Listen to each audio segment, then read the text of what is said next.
A warm welcome everyone to the stream tonight, to the Commodore 64 one this time around. Hope everyone is doing great. Hey there Daniel, great to see you, good to have you along. I said warm welcome, but today is actually kind of chilly, isn't it? Kind of cold, too bad. Hey there, that Dutch guy, awesome to see you again. Thank you very much for joining us. Hope you guys also have a great day today, nice Sunday. And perhaps you also have a little snack or something to drink. Today I am having something that I might regret. This is a grapefruit beer. Hey there Ed, awesome to see you. But yeah, this is the High Wire grapefruit pale ale. Doesn't sound like a combination that will be great because pale ale can be a bit bitter and grapefruit of course just compounds the bitterness, but we're gonna give it a try. Normally I do really like fruity beers with lemon. The Radler, for example. I know it's not very manly drink, but I do like it. It's especially in the summertime. But especially a cherry beer like Kriek. Love that stuff. This one, I'm kind of doubtful this will be good, but let's give it a try.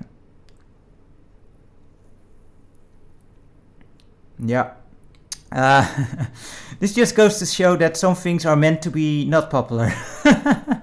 Let's just put that away there, and I'll drink it, no problem. But it's not something I'm going to buy again. I think it's very, very bitter. Yeah, and it also has a very bitter, lingering aftertaste, which is not surprising. Grapefruit and beer. Who came up with that one, huh? Anyway, I got 8 games here. I'm not sure if we're going to actually get through them all. But, and I say 8 game, but really depending on how you look at it, there's might actually be more because some of these are actually kind of have a compilation of mini games, but we'll see. Yeah, and you're correct, Daniel. Some things sound really cool, and they sound they might look better on paper than they actually turn out. But yeah, it's kind of fun to just taste these weird things. I think this is also from the vegan some vegan place, and I don't know what it is with vegan companies, but they always manage to find the most disgusting things, And there's plenty of yeah. There's that was really a mistake, that beer. There's plenty of lovely vegan dishes out there, but for some reason they always try to find the most disgusting combinations. Hey there Ben, awesome to see you. Welcome aboard again.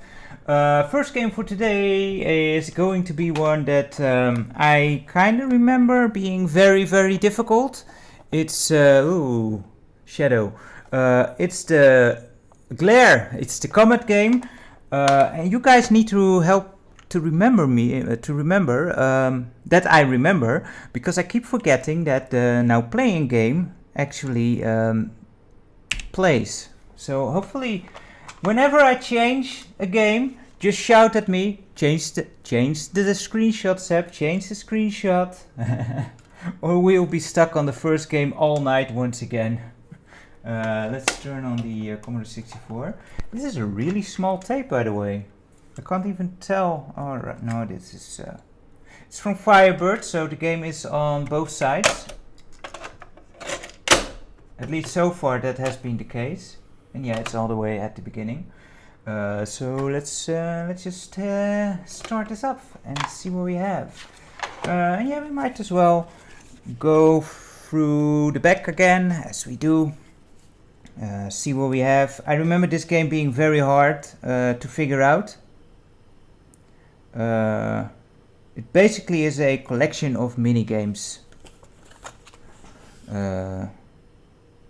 Let's see. No, this is just how to make the thing load, which we should know by now. Let's go. Let's see, what do we have here? Black text on a red background. That's not ideal. For some time now, certain scientists have believed that the coma surrounding Halley's Comet is capable of supporting very basic bacterial life. This view is not widely accepted, and it would be fair to say that mainstream scientific thought laughs at such theories. How could a massive lump of focus of ice traveling towards Earth at 200,000 kilometers per hour support life? But what if it does? What if the comet not only supports such life, but the bacteria cultured in the depths of space are toxic, lethal to all life on Earth? After lunch, you will need to negotiate your way to the comet. Responding quickly and efficiently, that's usually the issue I have, to the many problems which will occur on the way. Finally, having reached the comet, fly low and fast over its surface, seeking out and destroying the deadly germ bags. That's a lovely word, germ bags. Hey there, Grim Theologian. Great to see you. I cannot... Theologian. I cannot say that word to save my life. I am very sorry. Anyway, as you go to the comet, you will encounter different scenes, which are basically all kind of different mini games. And the issue I remember having in this game is that there's very little time to actually see what the heck you're supposed to do, and then actually do it. And the Wednesday stream was kind of nice, was Defender of the Crown. But now we will have more different games again, so no worries, there's always more streams and such and videos to enjoy, or not. Do keep me posted on how this thing actually sounds and looks, and give me feedback as we go, because once again, of course, I have very little knowledge of best practices when it comes to streaming and the like, so I don't know whether I'm doing a good job or what I can actually improve. So if anyone has any tips, why did I pick that beer? Anyway, if anyone has any tips on how to improve this stuff, then yeah, I'd be very welcome to hear that. Anyway, how to play as the pilot of the suspended animation. As the pilot is in suspended animation during the flight, you play the part of the ship's computer. On the way to the comet, you will have to look after the pilot's well-being and deal with several emergencies that will crop up. These emergencies must be dealt with immediately and are, focus, pinpointed by the relevant status indicator lighting up. Computer argument. A random sequence of LEDs will light up on the left side of the circuit. Oh, right. Oh, now it's explaining the different mini games. Yeah, and there's 1, 2, 3, 4, 5 or 6. Yeah, we're just going to figure those out as we go, I hope, and if not, we will have to get back to that manual. I remember some of them I had no clue how to use, so this is going to be interesting. Also, please let me know if the audio levels are correct. So far there is no audio, I think. And hopefully that's just because there is no audio yet. But we should have some audio once we get into the game. Let me get rid of the mouse here. There is the audio, and hope the audio levels are okay. If not, let me know. And yeah, this is the basic screen. And now it's just going to randomly select a mini game, and it's the coffee maker thing or something. And this one is one I actually do not know how to. Okay, so that doesn't need to be. Where do we go? This is the cursor. It's very floaty.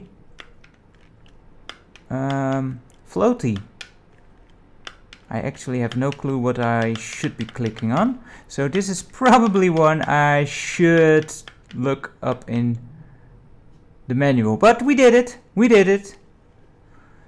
Mission complete. We're awesome. And now it's on live, so... oh boy, we shoot these things, I guess. Oh boy, this is difficult, because it's floating so much. There we go, we did it. Grizo is just renovating my couch now. Thank you very much, cat. This is, what's this? Is this a missile command? Oh no. This is a sequence. Oh, mission complete. Yeah, we're awesome. I think you have to match the left and the right side. So now everything needs to be, that's, no, this is okay. No, that, everything needs to be off. Off, and I was too late. I thought it was only the second one that was off before. And I look again and then they are all off. Okay. So yeah, that's what I mean. You need to be so fast to react to these games, which is kind of an interesting concept, but I've never gotten too far because of this. It's quite difficult, I find. But it's an interesting idea. Let's give that another go, why don't we? See if we can get to that comment, and if we don't, then let's just hope that the Germans on that comment are actually safe. Oh yeah, I should have looked up the coffee game, I suppose. Because I have no clue what to do. Isn't he in suspended animation, so shouldn't he even need coffee? We can drain that, I suppose that's good. This doesn't seem to do anything. I mean, you're a AI and you have a coffee problem in the ship. It's an emergency, remember?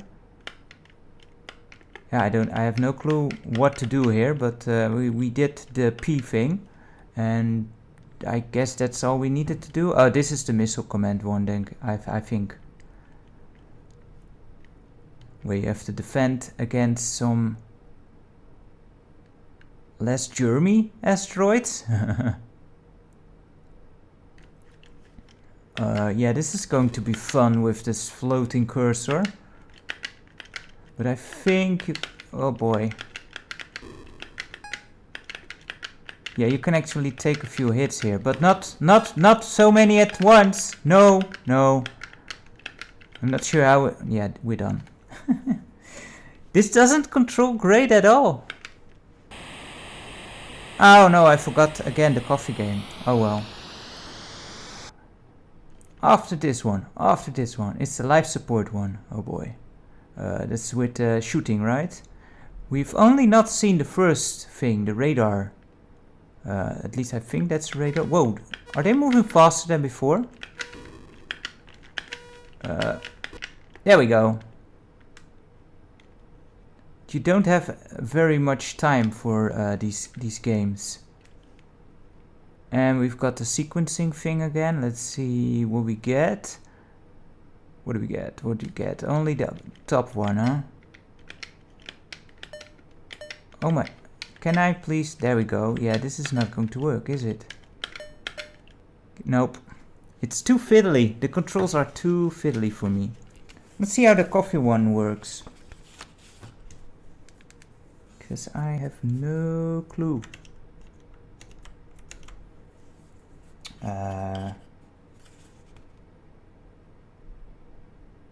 Interplanetary safeguard. No, that was the thing that I also failed at. Antenna alignment. We haven't seen that one. Coffee game.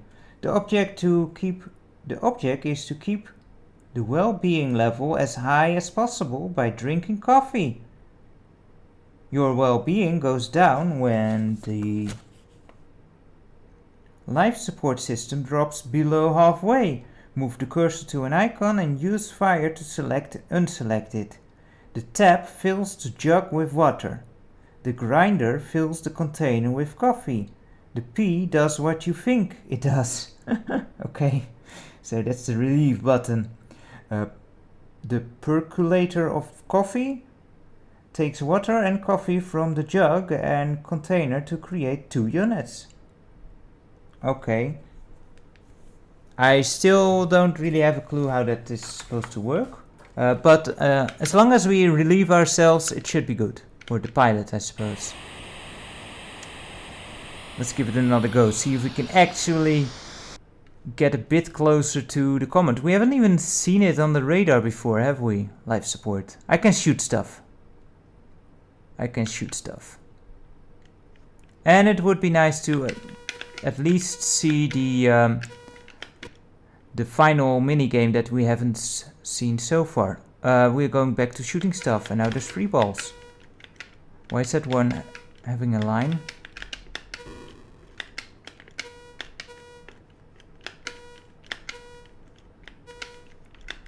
Oh, God. Oh, barely made it. 1 second to spare. If you cut it close. And here we go. This is probably going to be the game over, because I am not fast enough for this. 2 in the middle. So all the things are in reverse here. No. This one. Like, look how precise you need to be.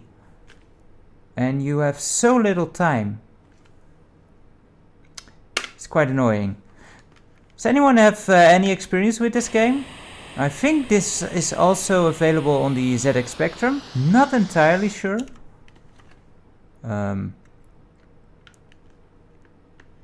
But it's generally a safe bet with Firebird.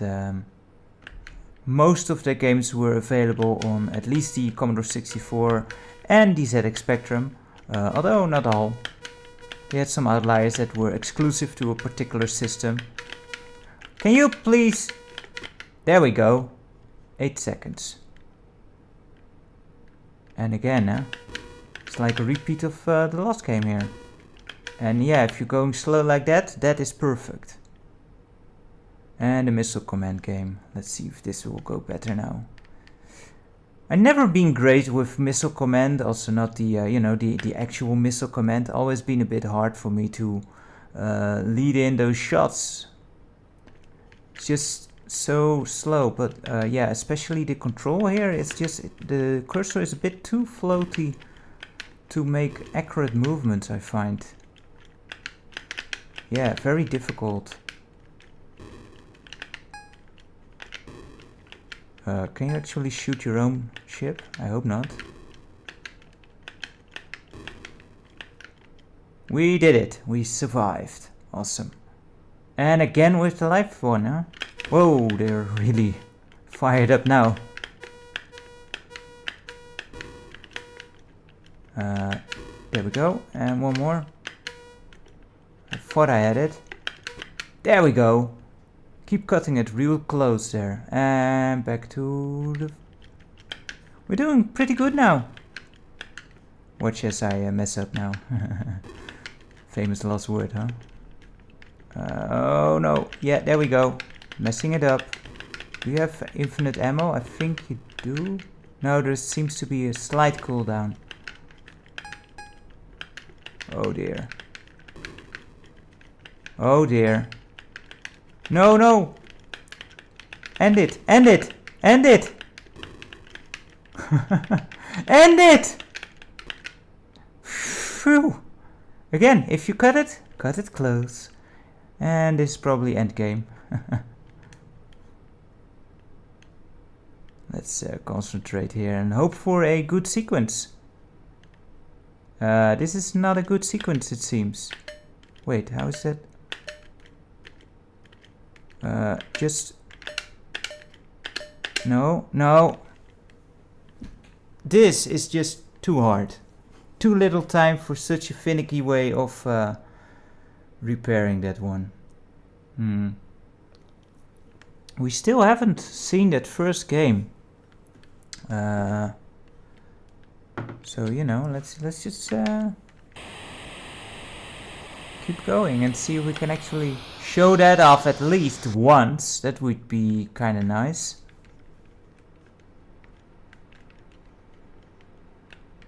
Yeah, it's kind of weird why they even have those banana peels in there, isn't it? That, like, what's the connection there with a space game? It's kind of odd. Or was this just after the no, the Simpsons weren't there yet. You know, you could say maybe they're supposed to be the chips that Homer was eating in space. I don't know. Yeah, it seems like after some shots there you can't shoot again. And yeah, we're dead. No, we're not. Ah, here we go. Now how does this work? Might have looked it up, but of course I didn't.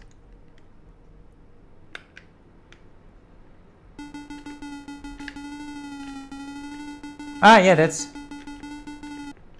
yeah, that didn't work. I think you have to go for the high-pitched signal. Yeah, a slip-up pun for the bananas. I didn't even read that, but that makes sense. Well, still, bananas in space is kinda... but yeah, I'm not going to finish this game, that's for sure. It's a bit too hard for me. You have to... I'm not sure, maybe... No, I don't think there is actually a way to play this with the... oh crap, I forgot. Well, let's not worry about that too much now. I forgot to use the reset button. It's not inserted in the Commodore. So we will not reset, but just, you know, do a hard reset each time. That works too. It's kind of rare to see these cases where you actually have to lay the cassette in horizontal. Normally they are completely barren inside. But in this case you need to put it in the center and always line it up good, right? No. What? Can't even get it in the box now. There we go. Yeah, you have to line it up correctly. Biggest challenge of the day.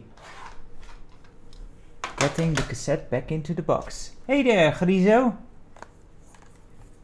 Next, we should first hit the bloody button. And we will go for some Road Blasters, which is a game. And it's based on an arcade game. I never actually played the arcade game. I remember as a kid kind of liking this game. It does some interesting things, but I don't think this is a particularly good version. So we'll see. Does anyone have any experience with the arcade version of Road Blasters or any other version? Is the screenshots here. It's kind of finicky on the camera there, but well, I did not. That is a long tape.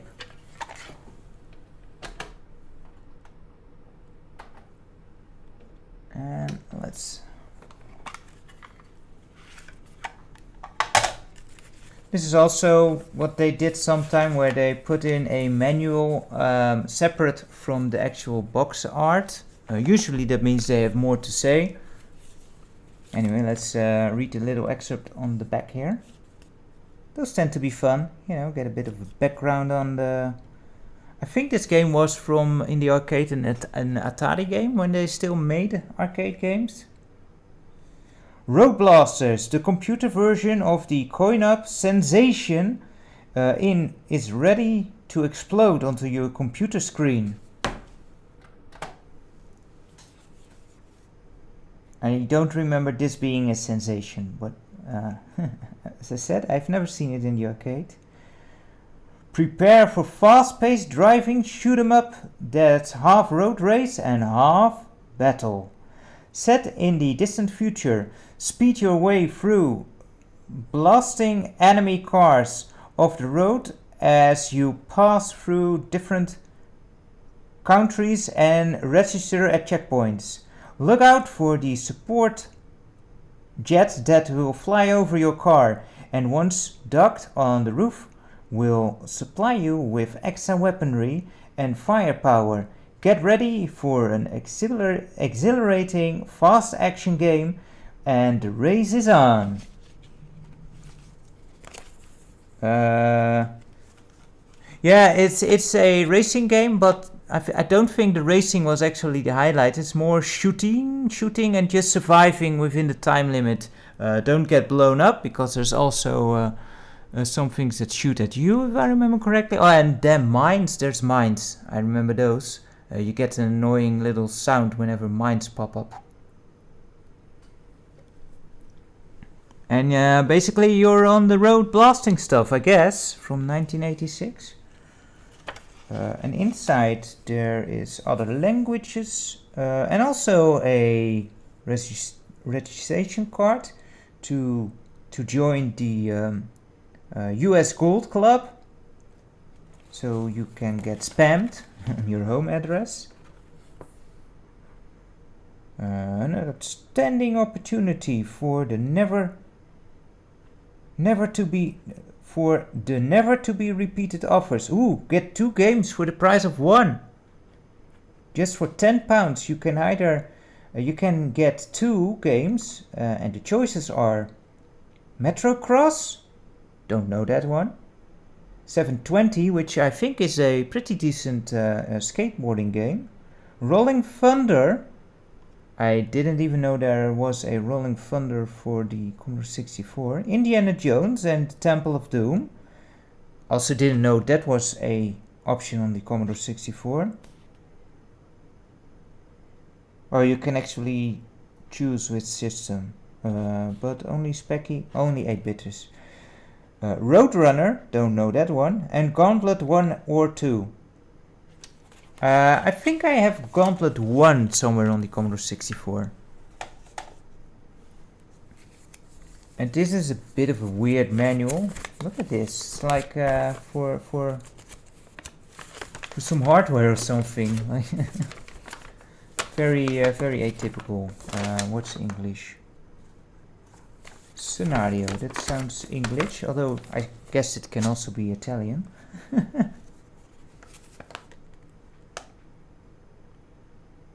The ultimate race of the future. Road Blasters is part road race and part combat zone survival exercise. Following the road, you travel through a progression of countries, alternating checkpoints and rally points. As you race past checkpoints, midpoints, okay, yeah, there's the seam is right through the text, that's nice. You are awarded additional fuel. Rally points are similar to the finish lines in ordinary race games, as they indicate the completion of a race, so they are finish lines basically. A scroll-up video display evaluates player performance at each rally point. Damn seam. The game ends when the player runs out of fuel, by driving too slow, being destroyed by opponents, or crashing too often. Yeah, fuel basically just serves as your time limit, as I remember is. So, you know, you can crash and it'll just eat some fuel. Are we done? Oh. Okay. Rewind. Cassette.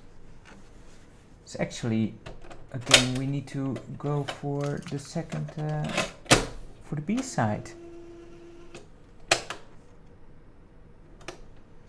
Oh, press fire, press fire. Oh, then press play. No, I didn't need to press fire. Okay. Rewind cassette, side 2. Then press play. I did. I hope it works. It's not doing anything, but there is also always a bit of a lead up in cassettes. Yeah, there we go. We've become so impatient. Spiel! Oh, wait, wrong language. Where was I? Gameplay.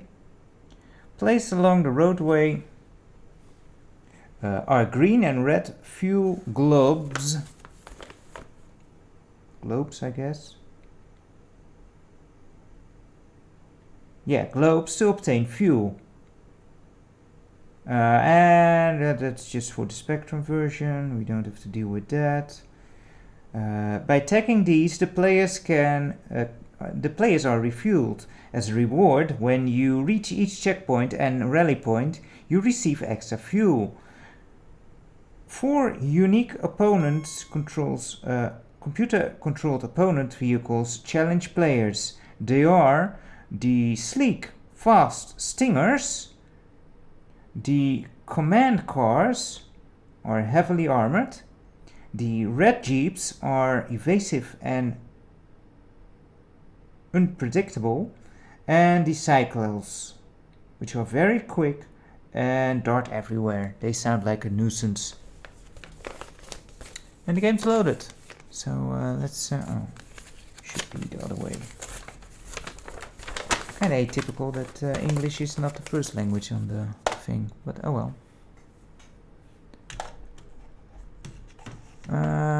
Let's see. There's 3 different difficulties. Guess which one I'm choosing? Wrong board, I think. Press fire button to begin play. Yeah, wrong board. I think at least, or yeah. Also atypical. Normally port 2 is a very safe bet, but we'll make do with port 2, I suppose. So okay, let's see. We are going to... oh, I need to keep it pressed. Bubble City, rookie. Yeah, I'm a rookie. Do you get... yeah, you get bonus points for the more difficult options, I suppose. And going up has you accelerate. Yeah. And we shoot the cars. And there's no music whatsoever. That's kind of fortunate. And yeah, this is kind of what I remember. Yeah, there are the green globes that give you some fuel. I'm not... there is also a reserve tank there. Ah, crap. And that's the checkpoint. It's good. Checkpoints are good. They give us more fuel as well. And this game is kind of interesting that you don't actually have to steer. You keep in the line. Or the lane, I should say. Which is good, so I can't crash into a tree. Although, you know, don't tempt me. I will probably find a way. That looked bad. No, yeah, see, but it wasn't a tree. It was a stupid rock. I will find a way to crash into stuff. And we're almost out of fuel, but we're here. I'm kind of curious if it's just my joystick, because I don't remember this one being this sensitive either, but it's you easily go flying all over the place. Oh, you actually have an auto fire. That's nice. Not for the ears, but for the ease of actually shooting these dudes.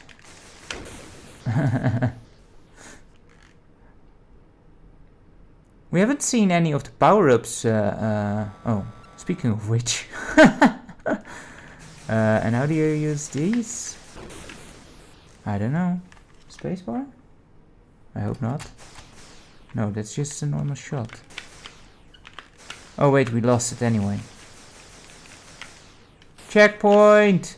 Yeah! Again, if you cut it close.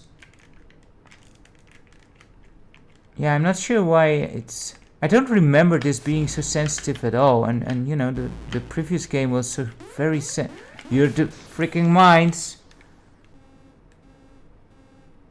And we've lost our speed, so our acceleration is all the way down. Yeah, not going to make it. I'm actually going to try the other joystick here, because the previous game was so sensitive too. And now we have music. Although it's not the most amazing music, I suppose. Do let me know if the audio levels are okay, or if something needs to be upped a bit, so you can enjoy the amazing SID tunes that are hopefully still coming. Okay, let's try this one. See if this does a bit better. It does make a bit more noise, but I don't know. I am kind of suspecting this just user's error. So I will probably switch back in just a bit. And these controllers, these joysticks, they are frigging old. So, you know, they tend to get a bit wonky as they go anyway. Especially if you've been playing some of those damn sport games. Wait to miss that, Seb. They destroy joysticks, man. Where you have to weld with them as fast as possible. Yeah, points! Give me the points! But yeah, this is not too bad, I suppose. Again, I have no reference. I have no reference towards the original game, so I don't know how well this actually holds up to that. But I will say that when it comes to racing games in general, Commodore has a lot worse to offer. No, not space. Oh, right, there's dudes on the side that shoot you as well. That's great. And a bit unfair. Do you also get fuel from shooting the enemies?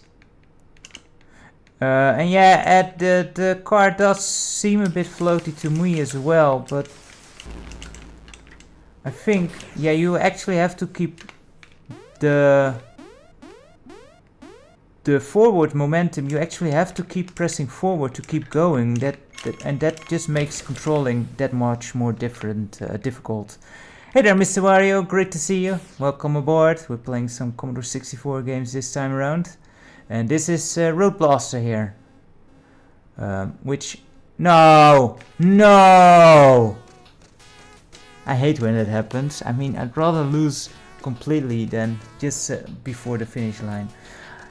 I have no clue what this game is like in the arcade game. Never played it, so I don't know how well it holds up.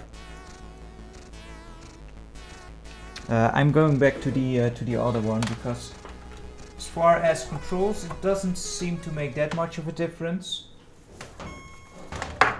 Hey there, James. Welcome aboard. Great to have you along. Come on, get in there. Get in there.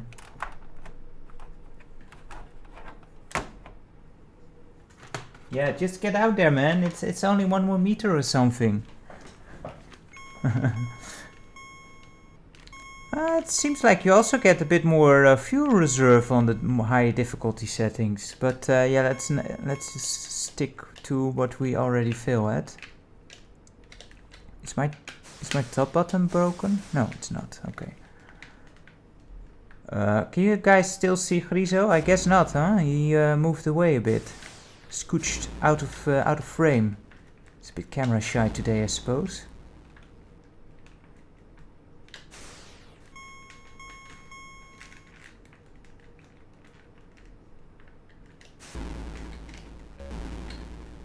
Yeah, and I must say, you know, for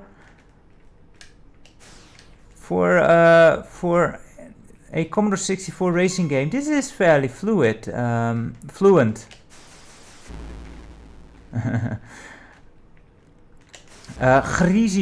Grizo, I'm sorry, now I'm saying it. Now I'm messing up his name. Grizo is actually the Dutch translation or localization, I suppose, for Gribo, the cat from one of the witches. Not sure which one now. You've got Weatherwax, but the other one, the more fun-loving one, from the Terry Pratchett Discworld games box. There we go. That's so he's named after Gribo. But in Dutch they called him Grizo. And, you know, I thought it... Okay, down! If you press down you use the special. That's a bit awkward. But oh well, it works. Yeah, I love the Discworld books. And when it comes to localization, the person who made those translations, they did a really good job at translating it. Yeah, We Free Men is awesome. But yeah, I have not which makes it a bit difficult sometimes to talk about it. I have not read all of the books in its original English, because Terry Pratchett, he's such an awesome writer, but he's also not... if English is not your first language, he's quite difficult at times. He's the word wizard, all right. So yeah, I was really glad that the localization... Hey, it's the first red orb we actually see. That the localization was done so well. Yeah, and really sad how it ended for him in the end. Through Alzheimer's. Just such a terrible illness, isn't it? Especially if you know, I can't imagine what it would be like for him, writing your books and being unable more and more to just do that. Must be so dooming. He was actually in a, if you want a documentary about, well, it's not the most bright of subjects, but he was actually in a documentary called Choosing to Die. Where he goes into detail there, where that's actually like oh yeah, there is no pause here, which is just interesting to see, what goes up into people's brains, when you're faced with an unfortunate end, when you know it's coming. Whoa, that is the turbo one.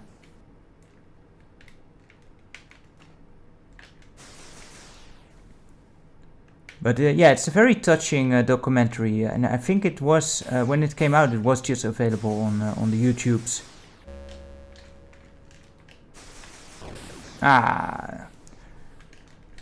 It's really hard to shoot things when you're in the corner. That's we're doing quite well here now, so hopefully we can keep this up. Save this one still. Whoa!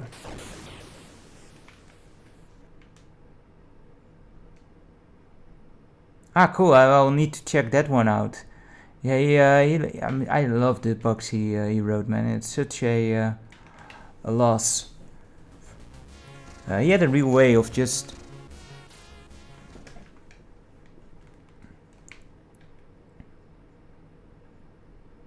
That's true, I guess. On the other hand, I kind of really get where he's coming from. With no one wants to die, but I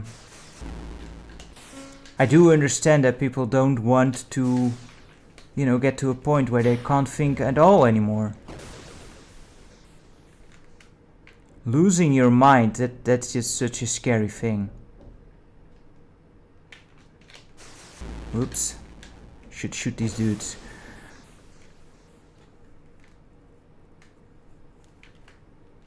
So I can understand people struggling with that, but yeah, you need to be very careful with that stuff.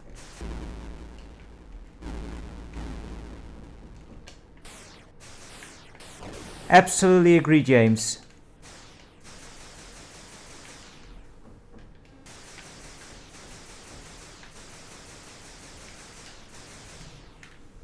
Hey there, Mark. Great to see you. Welcome. And of course, always great to say to see you a bit, and just awesome that you come around and say hi real quick. Thank you.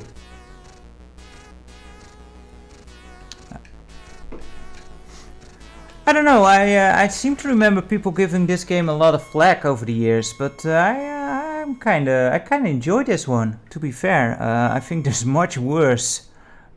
Should we start at 4? Yeah, let's start at 4, see how that goes. There's much worse driving games on the C64, I think. This one is not too offensive for me, and yeah, I do remember liking this one as a kid as well. I'm not sure why my shots didn't come out.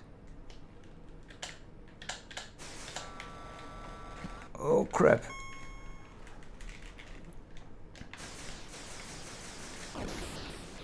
There's been a few movies based on Terry Pratchett. I think Hogfather got one, which I thought was amusing, kind of okay. I think Terry actually had a cameo in there. as the there's also Color of Magic, I think, which I was less enthusiastic about.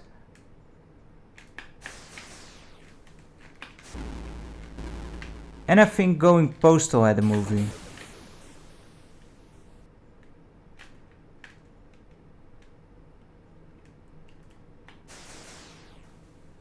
Yeah, I think my favorite was The Hogfather.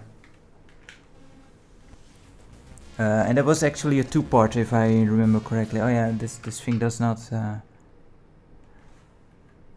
actually pause, so I need to keep track. Well, the beer sucks today anyway, so maybe it's for the better that I can't have a sip. Oh no, my power-up! Yeah, those purple ones I think are the armored ones, and I'm not sure if you can actually kill them, but maybe it's just better to just avoid them all together.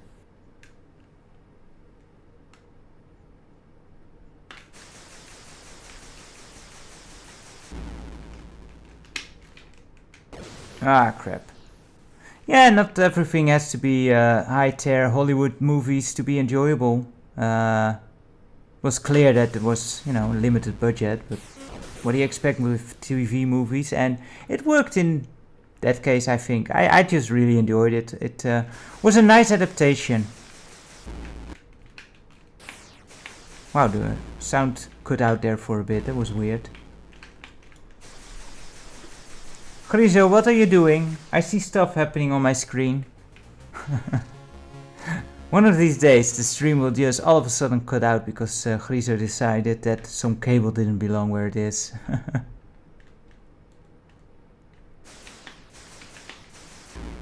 He just had some milk, so he's kind of content for now.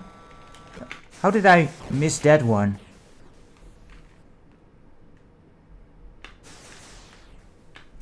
And as you get used to the controls, it is becoming more playable. And yeah, I think you actually get a bit of fuel from destroying... Are those two checkpoints right after another? That's nice, because I was almost out of fuel. But yeah, if you destroy these cars, I think you actually get a bit of fuel as well, like a sliver. Oh no. I wish they signed that off a bit earlier. Let's avoid that one. Avoiding it probably took just as much fuel. No, I'm sorry, James, I do not have a list. It's something that I really need to do, just make a database of my entire collection. I had something of that sort. I started quite a few years ago on, what's that program called? Collector's Z, with a Z at the end. I don't know if that thing was still saved online or not, but regardless, my Commodore 64 games I did not put in that database regardless, so I have no full complete list yet. Really something that I just should be doing at some point. Although the whole object of this come on, that was right on my roof. The whole object for me on doing these videos and streams to check out these tapes was actually that I might sell them, so I'm not sure if I'm even going to catalog them. No! My power-ups.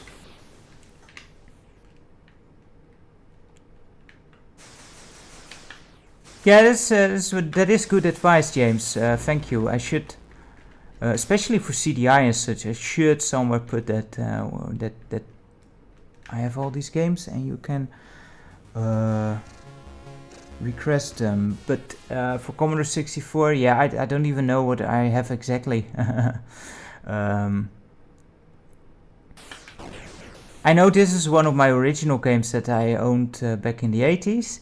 I also have a box that I picked of games that I picked up later on as I was collecting, and those I really don't know what they are like because I've never actually tested those out, so that will be fun eventually. But for now we have fun with the games I actually owned.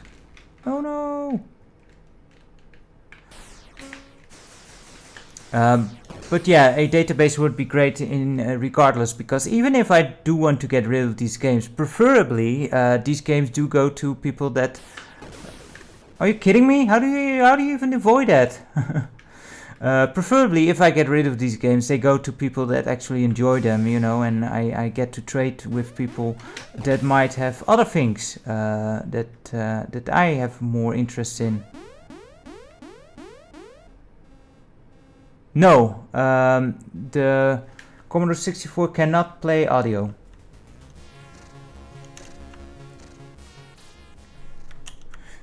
So the Commodore 64 can only... Oh, mine's right away, huh? Can only interpret the bits and bytes as... well, bytes it can't even do, I think. But in the SID chip. That's all the audio it can really produce. And if you put this audio tape in a... or if you put these tapes in an audio player, you will hear something along the lines of like modems or fax machines, that kind of sound. And yeah, James, I get that. You know, we've got such a great...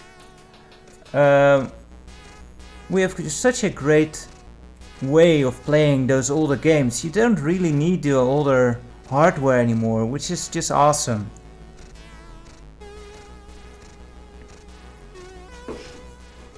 Hey there, Retro Mickey 82, awesome to see you, man. Welcome to the stream. Yeah, I also like this game, I find. Let's try the most difficult one for here. I don't get it. I remember really liking this game as a kid, and over the years when I saw it on Commodore 64, I usually only... Thank you, Mr. Cyclist. I only see people rag about the Commodore 64 game, and I just don't understand it now. I'm playing it again because it just... No, you cannot kill them at all. It just plays so fluently. Like, the Commodore 64 has some really dreadful racing simulations. There's also some good ones, but unfortunately, as we will see later on, it has quite a lot of arcade adaptations that are just really poor. Again, this one is one that I just don't know what the arcade one is like. I never played it. Maybe the arcade one is so much better that people just don't like it because of that. But I don't know. Outrun, the first Outrun, is also a game that gets a lot of flack on the Commodore 64, and I actually... I kind of enjoy that one. Turbo Outrun is crap, but the first Outrun was kind of decent on the Commodore 64, I find, and maybe not on the ZX. The ZX Spectrum is perhaps better, but I've never played that one, so I don't know. Ouch.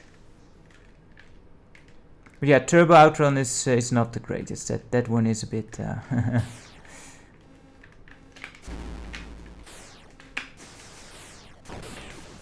Yeah, C64 is kind of nice, but yeah, it does have some trade-offs.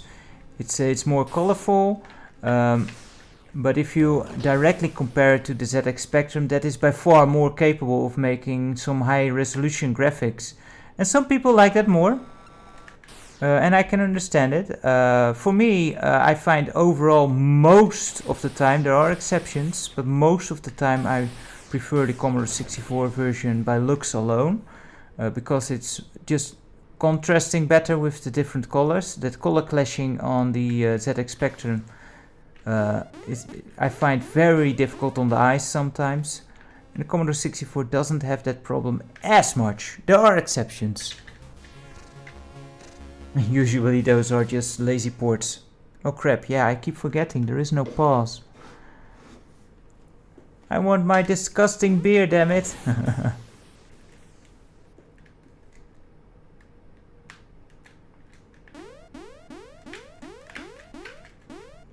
Hey there, welcome to the stream, awesome to see you. Hope you enjoy it. Ah crap. Don't expect any skills on this stream. At least not in the gaming department. Ah, man.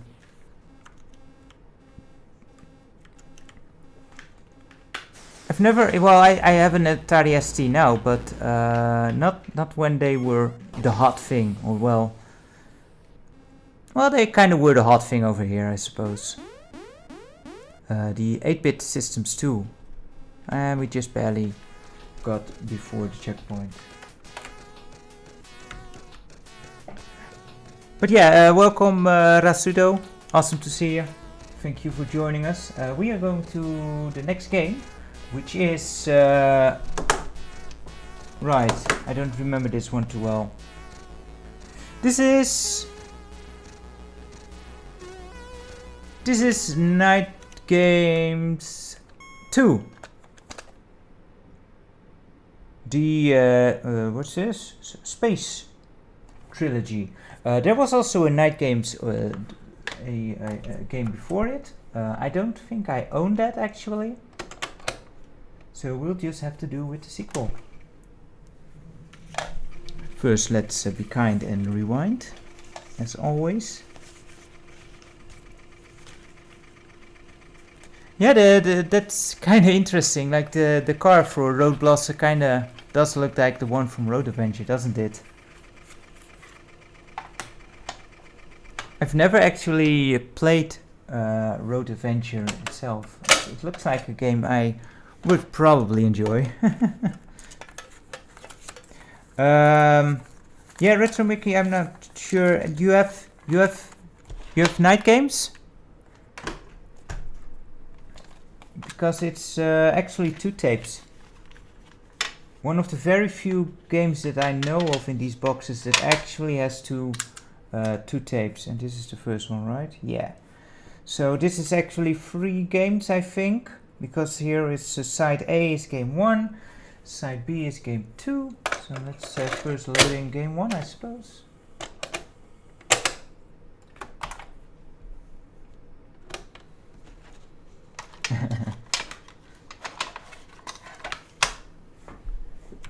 Yeah, Road Adventure on an emulator would work too, I guess. Just never bother with it, I suppose.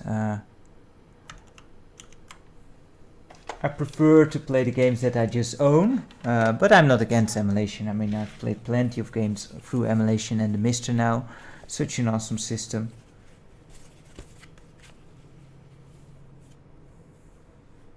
K, okay. If you say so, Commodore, K. If there's only one letter, then usually that is a bit of a concern.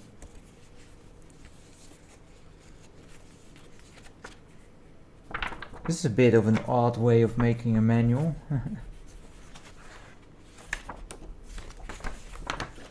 Oh well, let's see, what do we have? Yeah, for those joining me for the first time, for me, in order to read it, I need to just use my phone and zoom in a bit. Let's see, Night Games 2. That is... Hey there, Izzy. Great to see you. Night Games 2 Space Trilogy, where knights still have fights, but in the year 3002. The nature of combat is slightly different to that of medieval England. In this first sequel to the original Night Games, you are transported years into the future, where combat robots replace battling axemen and lasers replace bows and arrows. But the aim is always the same, to be the winner in the final tournament and avoid the humiliation of defeat and possible death. Yeah, that sounds like something we would want to avoid. Night Games 2 offers 3 distinctly different combat games. 1. Combat Robot. Yeah, that's true, Izzy. Kind of defender of the crown in the year 3002. Although no strategizing here, I hope. It will end really badly again. 2.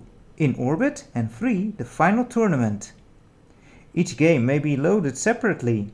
Games 2 and 3 require access bypass codes obtained during gameplay, which permit entry to the next game. Once you have obtained the access codes, you may load games 2 and 3 as well. Once you have obtained the codes, enter them here for easy reference, which of course I've never done, so I hope I can actually get past the first game. Otherwise we will never see the other ones.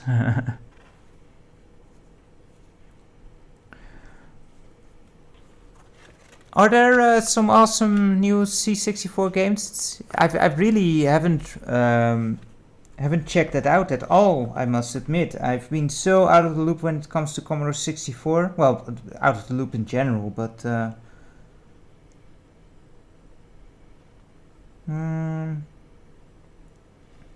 yeah, it would be interesting to see those as well at some time.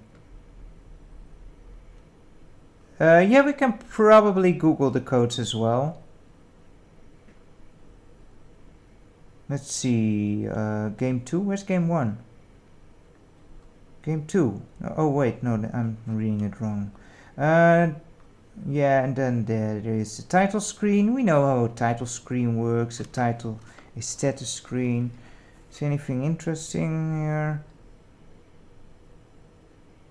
Okay, so during gameplay the reserve bank energy is filled depending on the items destroyed, whereas the free status levels may be reduced by explosions, etc, etc. The game ends when any of the free status levels, Doom 64 on the C64, that will be I don't know, would it, is that, does that work? I can imagine that being so slow and choppy. After completing a screen, okay, this is important. After completing a screen, hit F1 to enter the transfer mode to build up the status meters. Any remaining reserve bank energy can be transferred to the main energy meter. And once this reaches maximum, you are presented with the next access bypass code. To obtain a better access code, attempt to fill the energy meter again. What's a better bypass code? An access code is an access code, right? Okay, so let's give game 1 a try, I suppose.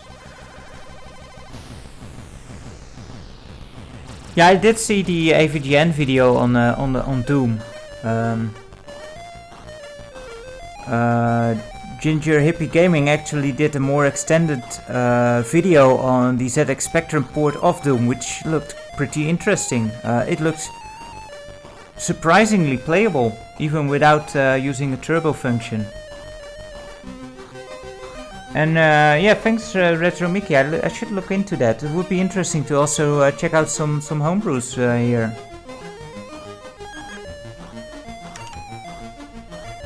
Let's see, and we are in 1, which probably won't work, but yeah, that's what I expected. Normally speaking, controller port 2 is the way to go on the Commodore 64. So yeah, let's see what we have here. Oh boy. Robbie there. I do have a floppy drive. I don't have it available here. It's in storage, but I do have one somewhere. Transfer codes. Now, how do I play the game? Reveal long range scanner. Engage battles. Let's yes, engage the battle stations. Oh boy.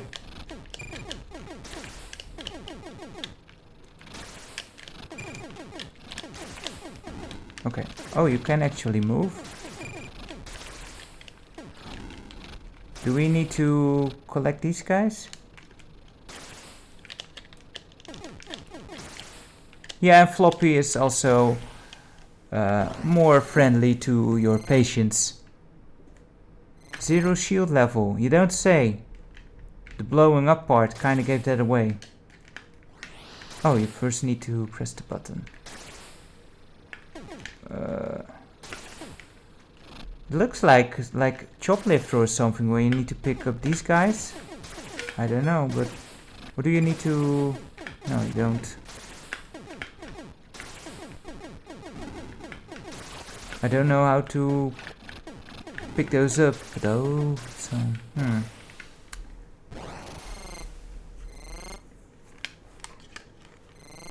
Maybe we should read what we're supposed to do. Because I don't know. It kind of gives me the idea that this is kind of like Choplifter, which is a cool game, but let's see, it's German again. Let's not offend all the Germans.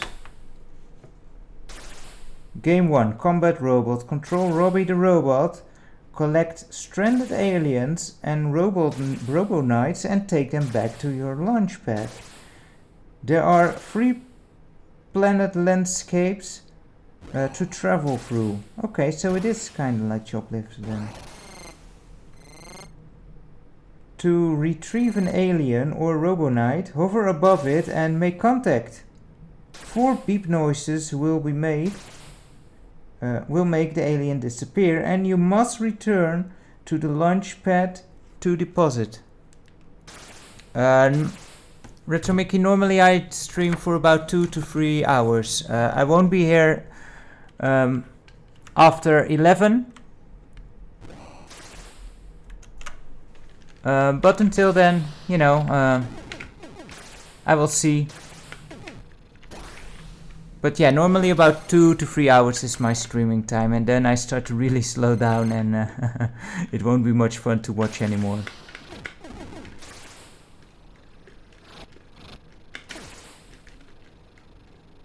Alright man, thank you. Would be awesome. Oh, now there are the beeps. Yeah, we picked him up. So yeah, have a good dinner. I'll see you in a bit.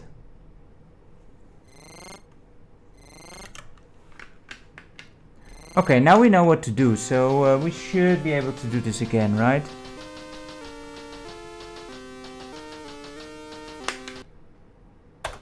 Battle stations, let's go. I don't know what the other stuff is for, but who cares? We are here to just play the games. I can't be the only one who doesn't like reading manuals normally, can I?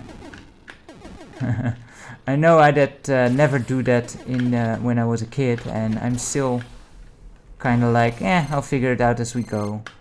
Which obviously I did not this time. So I can imagine that I never actually got through this first part as a kid. Most likely. Ooh, you're hidden well there, buddy. Let's try and save him. That's 1, 2, 3, 4, and we're away. It's kind of hectic, but why is that guy glowing? There we go.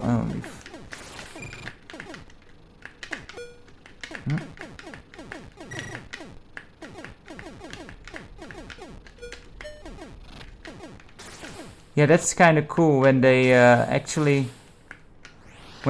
give some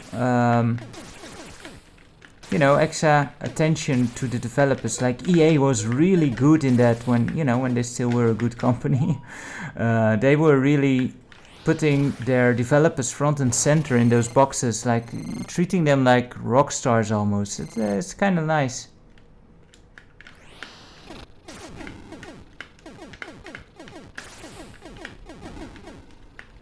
Yeah, it's kind of like Defender, but we don't have the radar, do we? And but yeah, it does feel more like Choplifter, I think, which is quite a cool game as well. Can you actually collect more than one? I doubt it, but let's not try. Nope, only the one. Makes sense. How is this, by the way, a night event?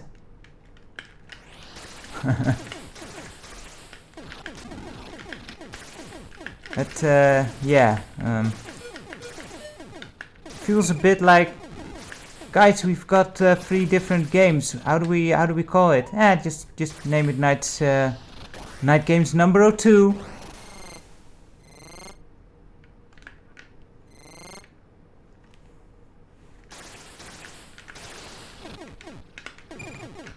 Sorry James, I didn't get that name. I think my speech thing made it a bit weird. Or I just don't know it, it's also very possible.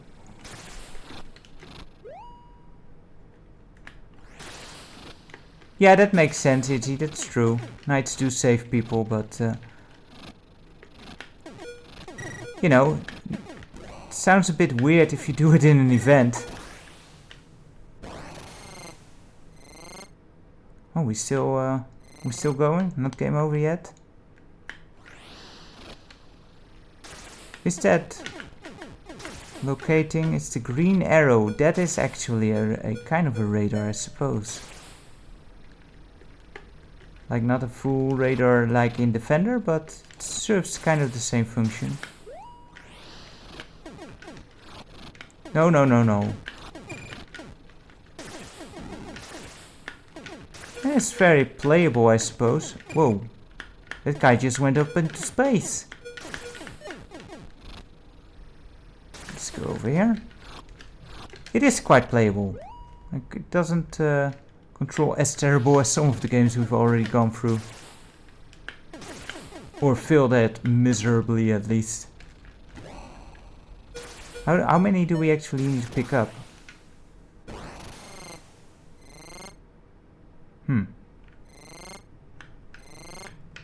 And game over.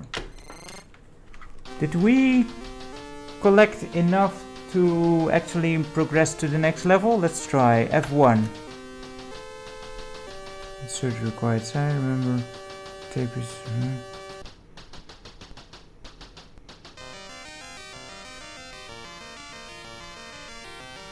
It doesn't give us the access code.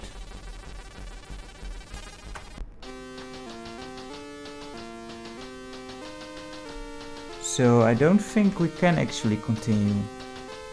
That would be a shame. What did it say? It said like if you press F1 it gives you the access code, right?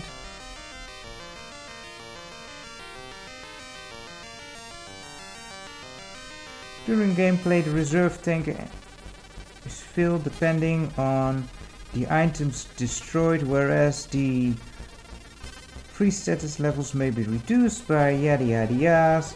The game ends when any of the free status levels falls to 0. Yes, after completing a screen, hit F1 to enter the transfer mode to build up the status meters. Okay, so after completing this screen, we did not complete the screen, we just failed at it.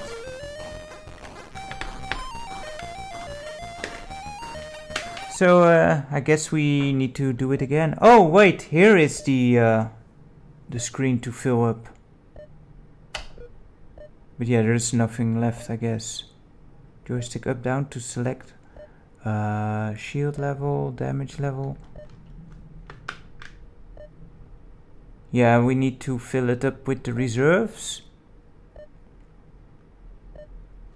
Why is it so complicated? Just give me a couple of games in sequence. What does the review long range scanners do? Slow magnet. Clock mine. Oh, okay, they just give info. We don't need info, just blow stuff up. Okay, let's give it another try.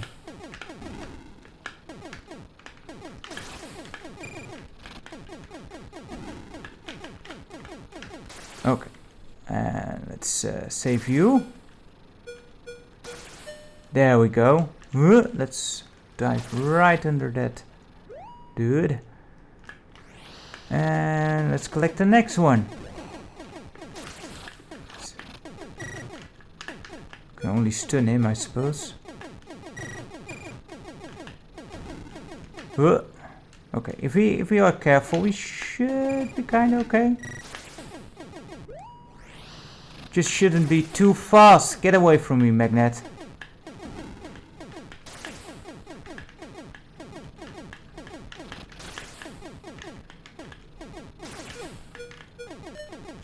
We're almost dead.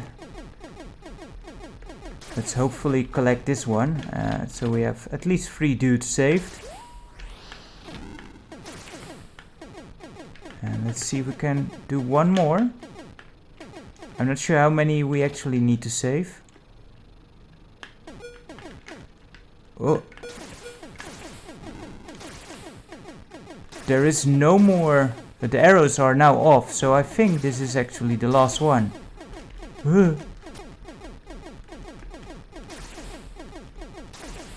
Let's be careful. Let's be careful. No! Right on top of the freaking launch pad. That's unfortunate. Don't tell me they have all been reset now. Please let it be just at this one.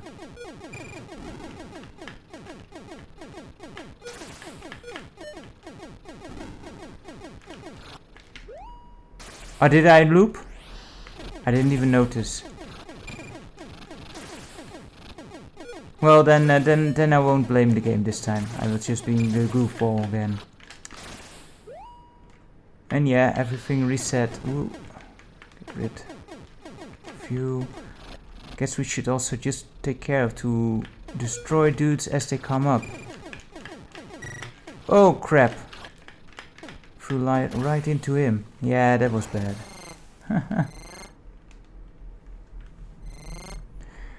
That was bad. Have you guys been doing something special this Sunday? Or just been relaxing, enjoying the free time, if there was free time?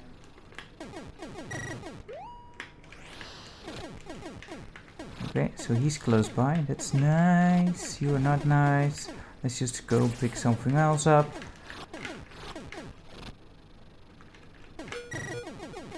Those magnets kind of hone in on you. That's not very great.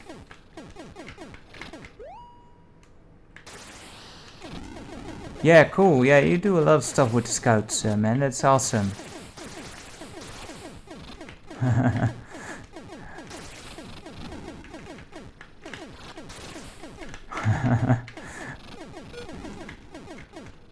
Could do some with some Mexican food.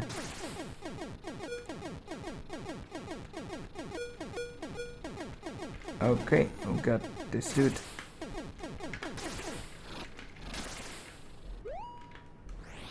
No! I should really wait until I launch off.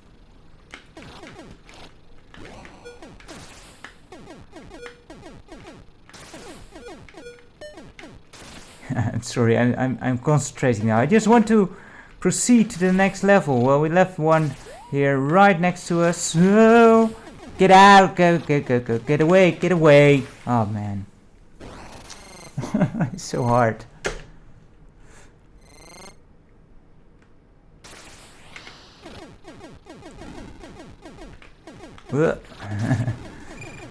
Still kind of amazed that I actually ended up doing these streams, you know, and that people actually enjoy it. It's so cool to hear. Thank you for that. Ooh. Yeah, don't get sick, Izzy. That's never good.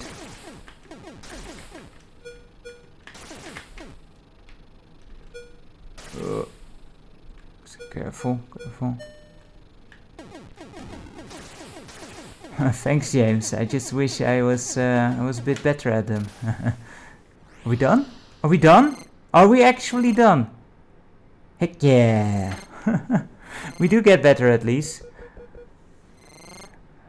Now do it 6 more times and you will have enough energy to go to the next game.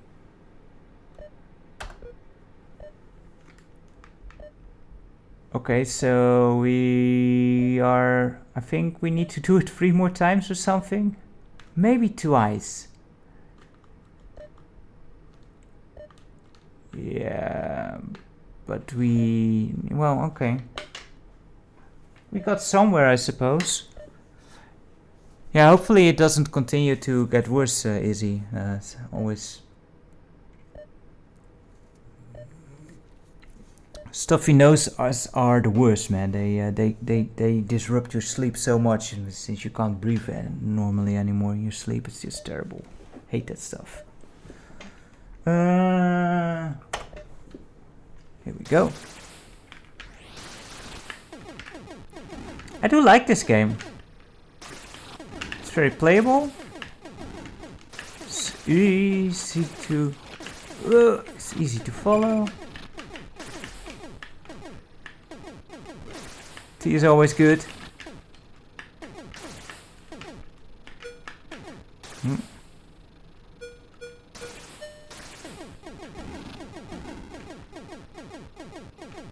Yeah, I'm thinking of maybe doing some games where I just go through it, but you know, it will still be a casual way, just to get through a game and just have fun. You know, really like. What I like most about these kind of streams is just being able to sit together with people and just talk about stuff, gaming, you know, like you used to do on the couch. Just have a good relaxing time.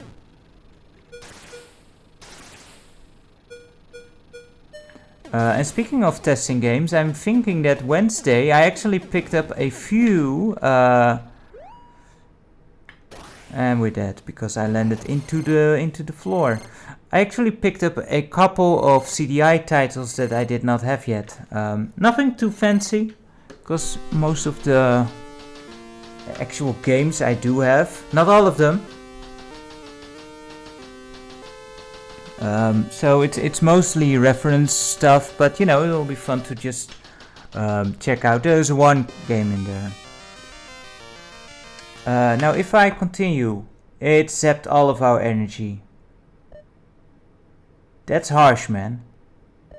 That's harsh.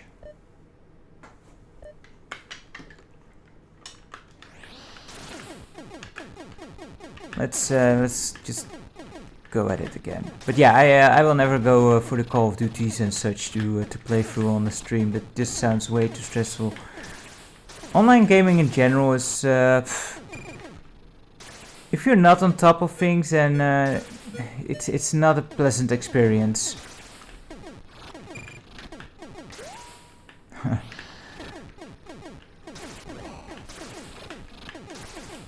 Okay, let's really be careful this time around. Get out of here. It's just cool to you know, have some fun with the CDI, because that system gets so little attention. Also, probably at one point want to go over the old video pack collection, which will be fun. But I can't do the actual video pack connected to my PC because that original system only has coaxial output, which is unfortunate. But you know, we can still show off the games at least, and look at the terrible, terrible box art we got in Europe, unfortunately. Like the US got such amazing, awesome looking box art for the Odyssey 2, and Europe, we got such crap.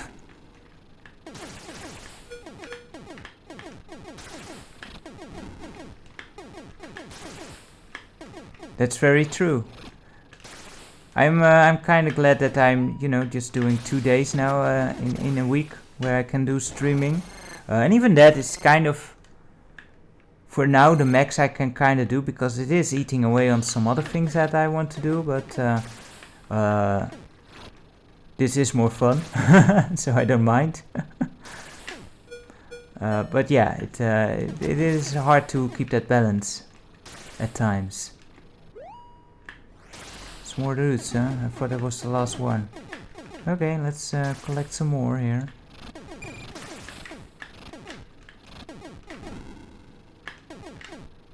It's kind of harsh that you get also drain some energy as you fly into the floor. I mean, it's understandable, but it's rather hard to keep your... What is it even? Ah, Robbie, yeah, right, he was Rob the robot. Or Robbie the robot. To keep him stable when you are picking stuff up. Oh boy. Yeah, and I ate a lot of damage there. That is not good. And I think we have one more to go. Let's find him. No, let's... Crap.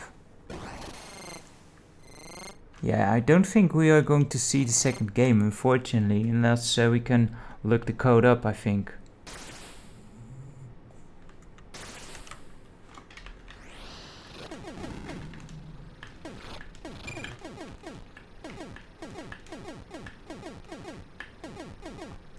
Oh boy, here come the bloody spammers.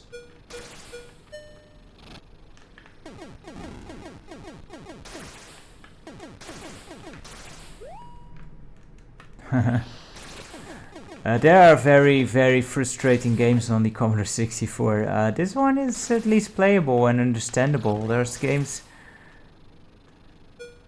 that are so frustrating.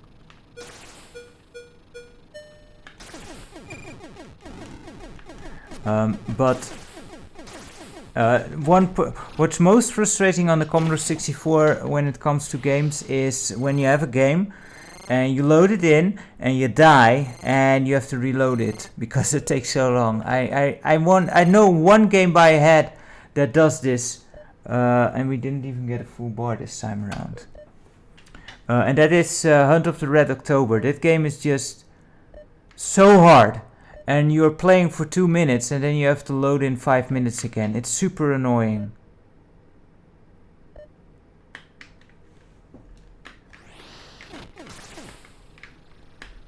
And I already ate a lot of hits. There's also no way to actually replenish life, is there? Yeah, look at that. I just flew a bit too low. That is too finicky. Yeah.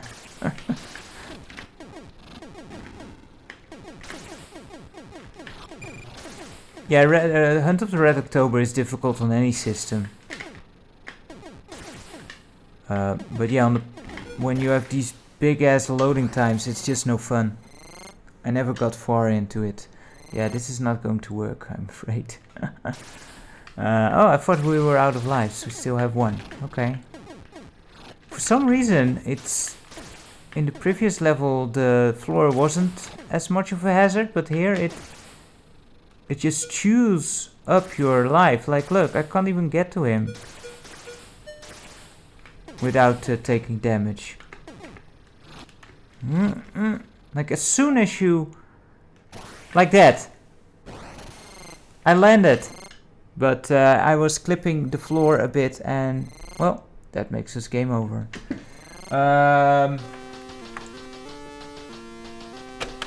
Did someone happen to search this up? If we can find the access code?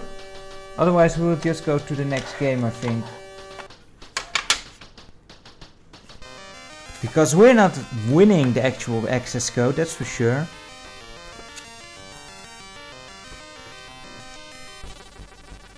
I mean, we can try it if we just choose to load it, but I doubt it'll work.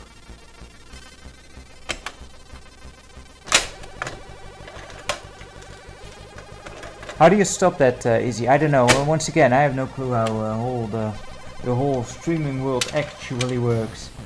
And if anyone wants to actually help more with the moderation, feel free to ask, and I can make you a mod afterwards.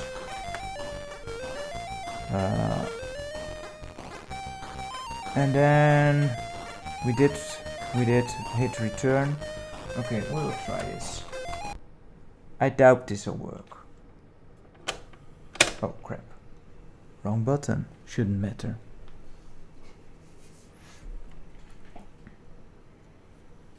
And you know, I know there is ways of not allowing non-subscribers to actually chat and search, but you know, I don't also want to close off the chat for people who are just checking out the stream for the first time. I want to keep it a bit open, so I guess that needs to be a bit of a balance there as well.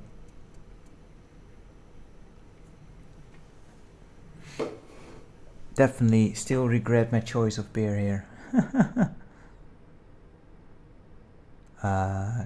Tape error. Okay.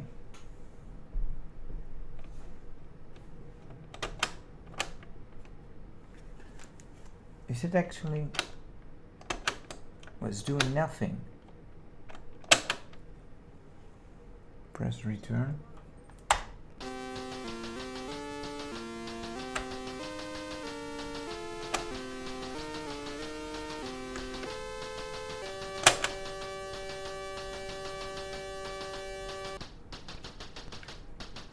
Yeah, but even Jack normal subscribers, I think, are free for me to,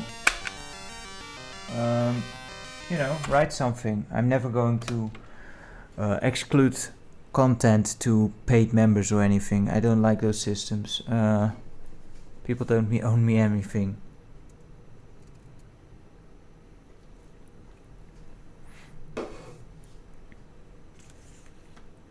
Kind of get it if you're getting really big, that it becomes harder and harder to you know, give everyone attention, but let's I'm okay if we never get to that point, to be honest. I'm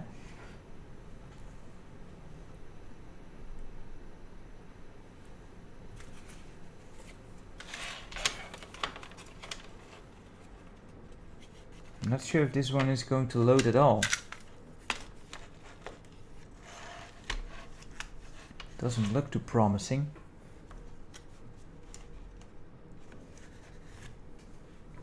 But it's not complaining about a tape error now. What's the next game? Oh dear lord. I see the next game. That's gonna be...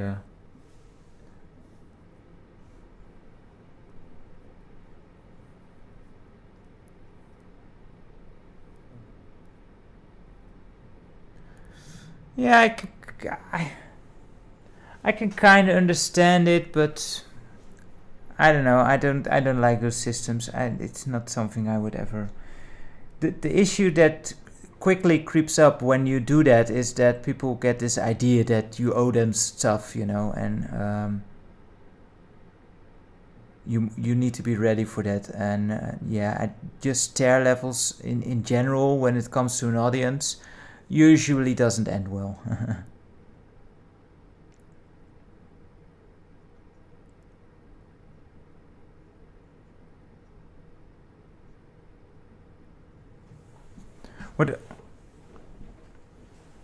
What I really don't get is people on Twitch that complain about lurkers, like people who are just enjoying the stream, but not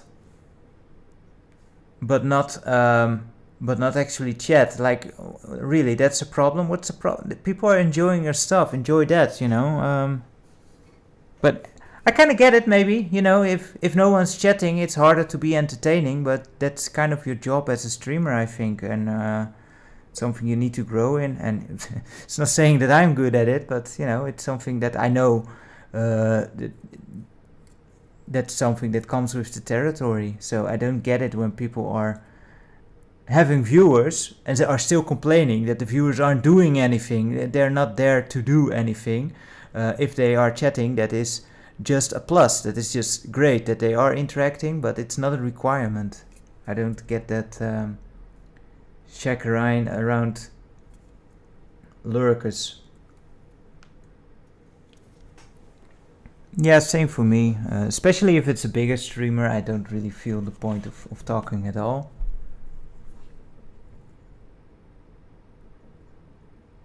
Oh really, Mr. Wario? No, not here. As I said, interaction is always great, and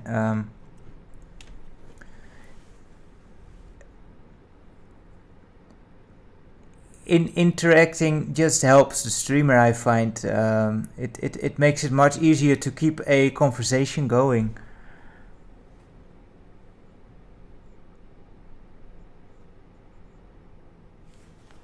It's always great to say hi. That I do agree, Izzy. But again, it's not required for me. If people are just enjoying the stuff, then I am glad. I don't think this one is working, unfortunately. I'm going to check if it can actually find something, so we know that the tape itself isn't busted. Let's see. Does it actually find something if we load it like this?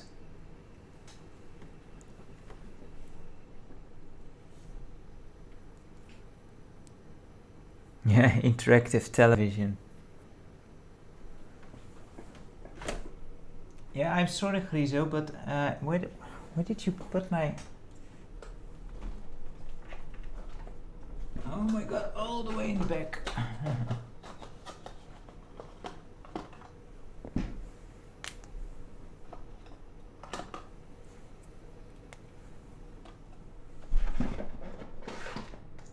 I'm sorry, I know this grosses out some people, but I'm just getting very foggy in the eyes and I need to have a bit of a refresher in there.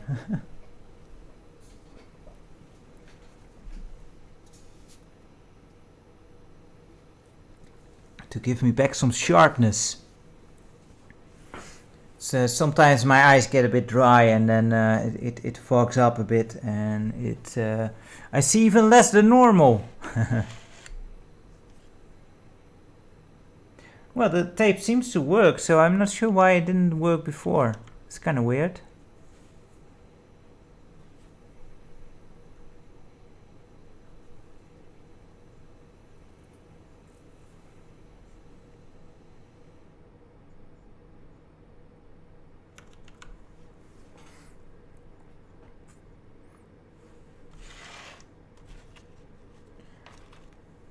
Yeah, people are very squeamish these days. I totally agree with that. Yeah, people really don't seem to be able to take anything anymore. I don't know. I've never been squeamish myself, which you know is kind of handy.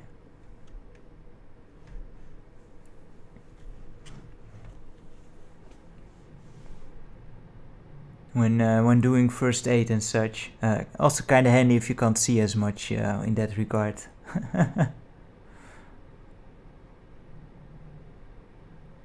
But yeah, it stopped anyway.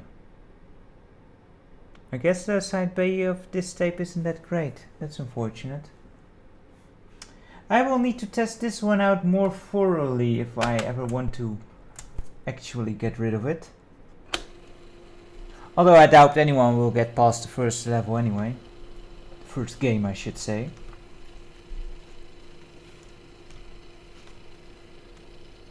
But yeah, I've had times where people definitely didn't like me putting in an eye drop in public, where they did not enjoy the sight of that.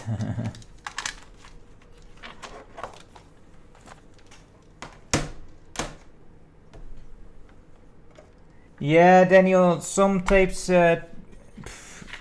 usually it's okay, about 5 minutes or so, but there are exceptions where they take over 10 minutes for sure. Anyway, yeah, the slime things, see, I forgot it again. We've done that one, and now we go to this one, which is Super Hang-On.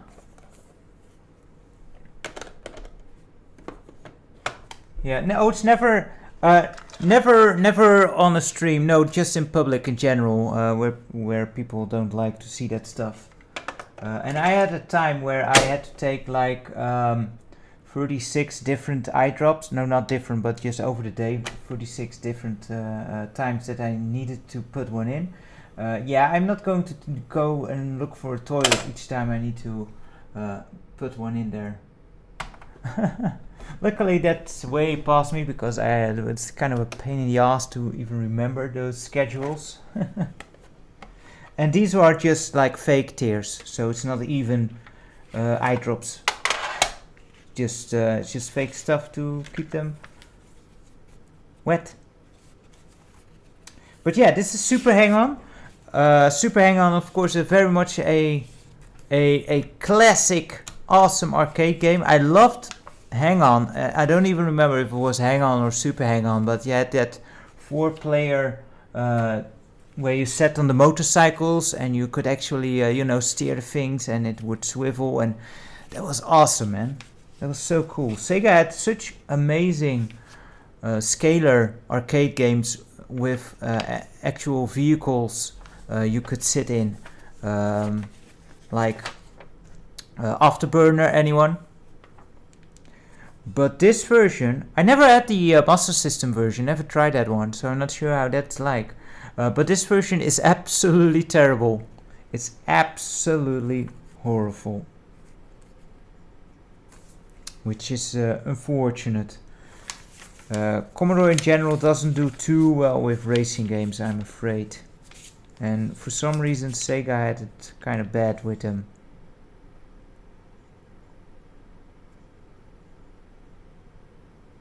I did know there was a game pre-installed. Isn't that the Flicky game? I don't remember exactly.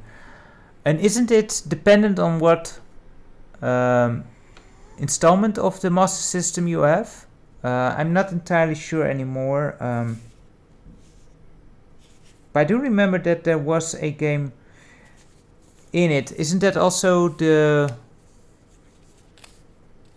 isn't also the case with that system from Sega, the SG-1000 or something that came before the Master System that also had a game in it? I don't remember. And yeah, Ben, I've been doing okay. Been doing, managing. Calling all burners. Wanted. The meanest, fastest burners on the globe. We're not just talking about the race here. About the race hero. We're talking about the race. Yeah, okay. The ultimate trial of man and machine. Not across country, but across continent by whatever routes gets you through. Forget your BMX. We're talking serious bikes. Bikes that can handle the hot and the cold. Machines that can take the rough and the smooth. And we don't mean dirt tracks. Weren't dirt tracks, that would kind of fall under the rough, I would imagine, but okay. And what about you? Mind getting your letters dirty? Perhaps even playing dirty? Oh boy, do I! Know how to use a turbo? Oh, I am way quick. Wait, that's not a compliment. Is it first glance or nothing? If so, read on. This screen, by the way, that we are getting now is a very bad sign. I'm afraid we're getting nowhere here. And we have to retry this one.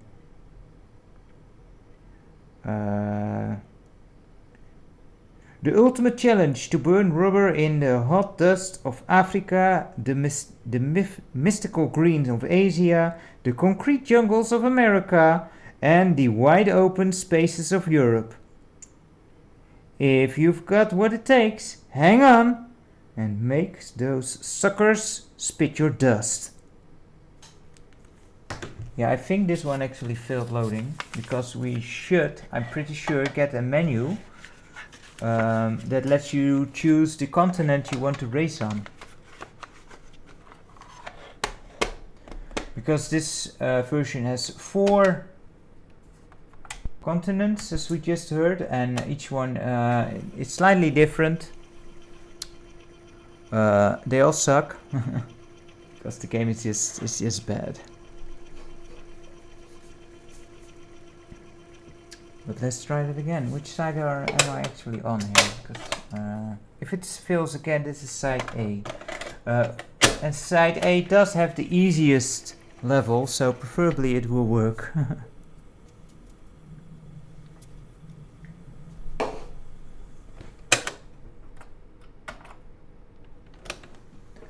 Hey there, markets. Great to have you along. Thank you very much.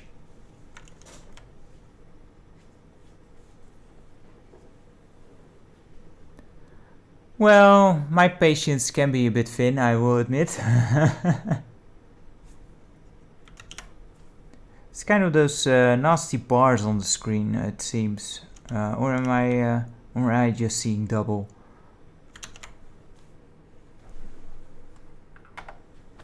Okay, let's try this again. But yeah, whenever that, in this particular loader, I do know that if they do that rainbowy thing, that tends to mean that it has failed. And that's because with another game that we will get to maybe, it's 2 down, Diamond, it has the same loader. And I used that to test out on the Mister and the Commodore to load my games to see what would work. And that has the same loader, so I know whenever that rainbowy stripy thing comes up, it tends to mean that it has failed. At least it did in that one. So I'm pretty sure this is the same deal here, because the loader seems exactly the same.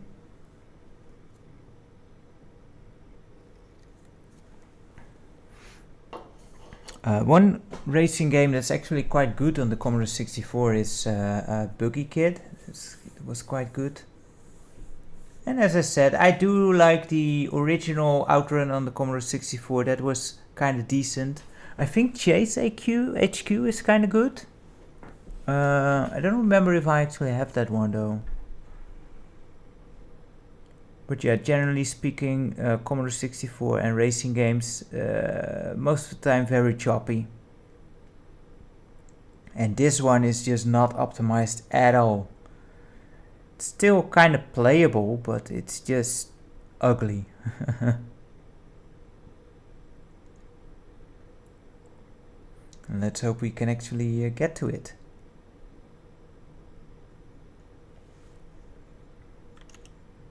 Yeah, Chase AQ is a fun game series. They also were a lot of fun in the arcade.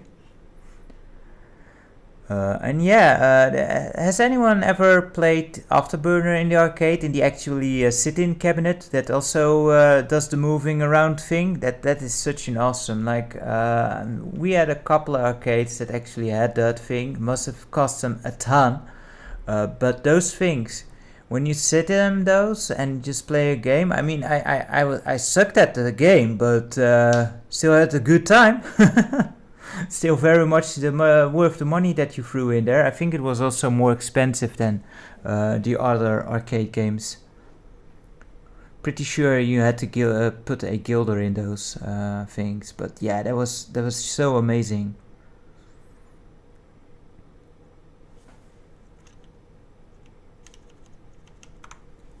Just really makes you feel right in the game. Afterburn itself, I'm not too much of a fan of the game itself. It's kind of eh. But yeah, James, you got in there. That's awesome, man.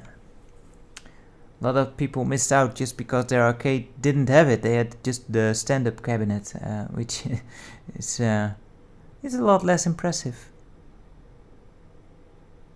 Afterburner, I think actually has 2 versions on the Commodore 64.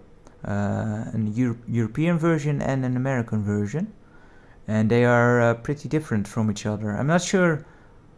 One of them was okay, and the other one was kind of choppy, and I'm not sure which one was the good one. Well, that looks bad. That doesn't look great at all. This should be a nice bike. It's gonna suck if it doesn't work. Yeah, arcades were awesome. Kind of missed that. Oh man, Street Fighter 1. Really? Yeah, I'd never seen that one in the arcade.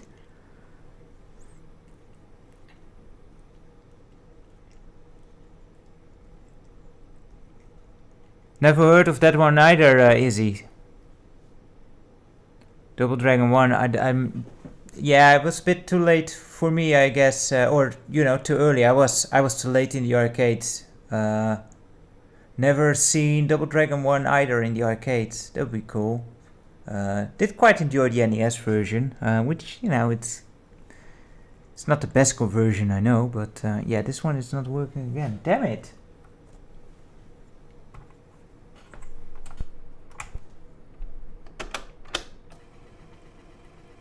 Yeah, I can imagine. You always had that. There was the thing in the arcade, and the sound was just so much better than all the home conversions. And this game in particular, Super Hang-On, I remember being so disappointed with this one, because Hang-On was just such an amazing game in the arcade. It was always a blast. If you went with friends to the arcade, you just had to play Super Hang-On with 4 players, and it was cool. I'm rewinding and winding forward a bit. Sometimes that just charges the tape up a bit. Not always, but sometimes it works. We'll try it. Would be a shame, you know. This one was kind of highlighted that it was in the stream and then it doesn't work. But you know, that's what happens when you are testing out tapes. Sometimes they just go broke. But this would be the first one that actually doesn't work completely.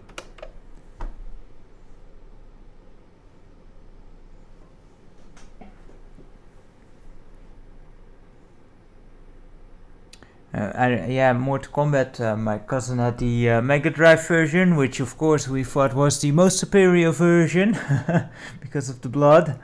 Don't think I ever played it in the arcade. I've never been much of a fighting game fan.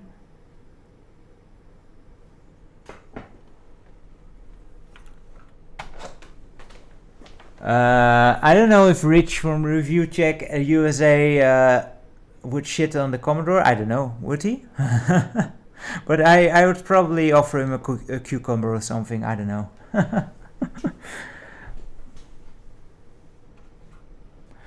I can just have a laugh with anyone who's making fun of something. I don't really mind.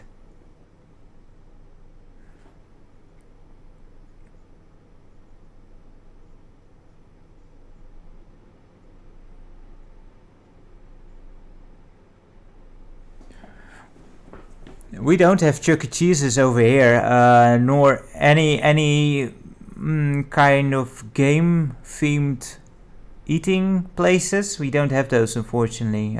Would have been fun. Most, you know, eat-out places had one arcade somewhere. And of course, slots machines. Those were popular back in the 80s and 90s in every establishment where you could order food over here. Basically, the bane of my grandma, why she never went to get some food out, because she was addicted to that stuff. Quite predatory those things were.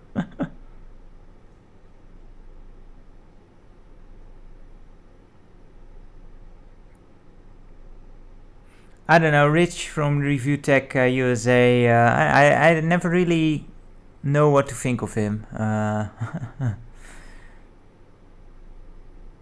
Sometimes he seems really cool, sometimes he just seems to, you know, have hot takes just to have hot takes. And just drive some views that way.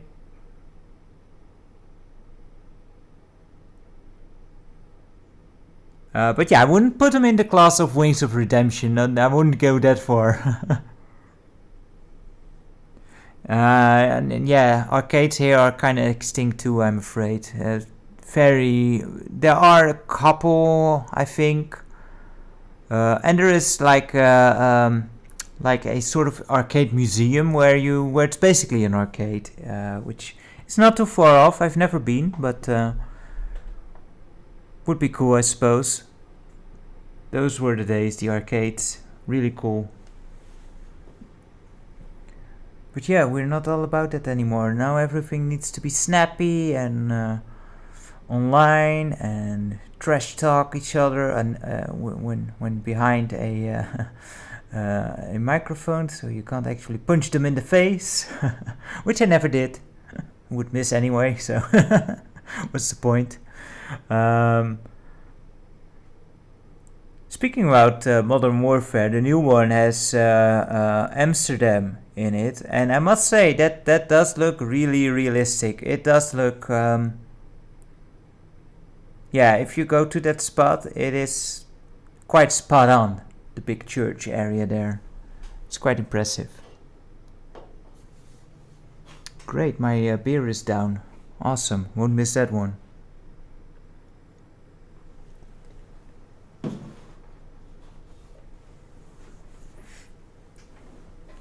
Yeah, and of course there's the expositions and the conventions that do have some arcades now and then. I don't really go to conventions anymore. Too much stimuli around me, can't take that anymore, which is kind of sad. But oh well, it is what it is. Can't do it anymore, so I won't try it anymore because that stuff just tore me down. Animatronics were kind of creepy, but you know, still kind of cool. I love it when older movies have animatronics and they still, you know, have more of a presence than modern CGI. That's a good use of those things, but when they are in real life, they are creepy as heck.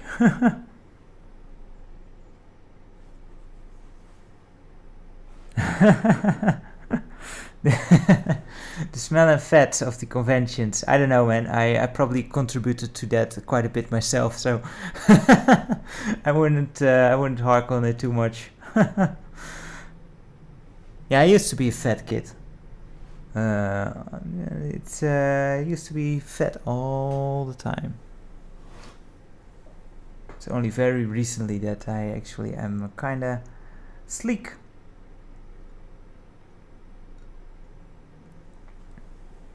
That's true. That does help a lot, Mr. Mario.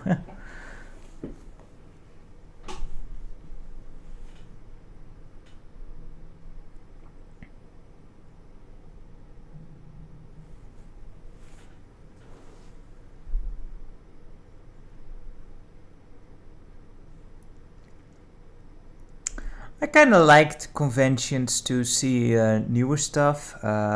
This was also when I was quote unquote a games journalist, so you know you kind of had to get a scoop on the new stuff, which is awesome because with the press pass you can actually bypass all of the lines for the newest stuff.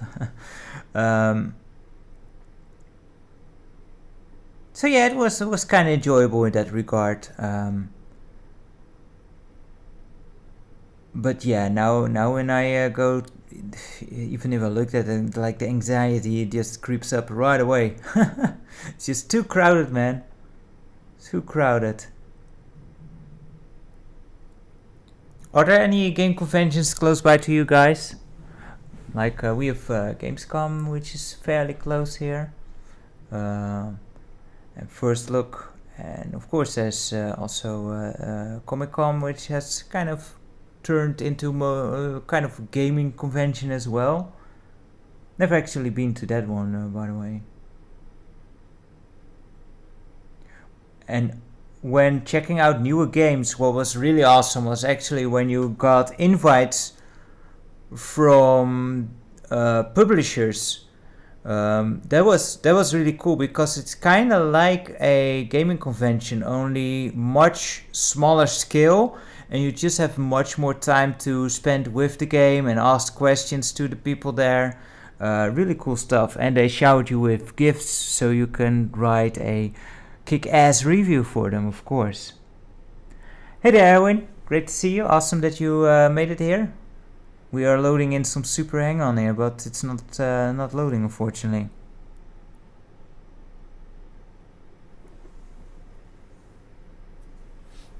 Yeah, there's also there's always travel time with those things, unfortunately.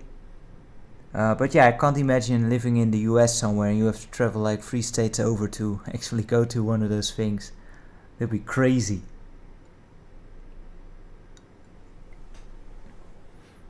Furthest I went was to what's it? What do they call it in English? Cologne, Cologne, Germany. Yeah, so far it's so good, I suppose, but the picture should have come up now. Before we got a corrupted picture, but now it's not giving us anyway, but it also doesn't give us the rainbow stripes around it, so maybe it's still coming. It's kind of annoying. It's the worst game that doesn't work. And everyone was so excited for it. We can try side B and try the more difficult tracks.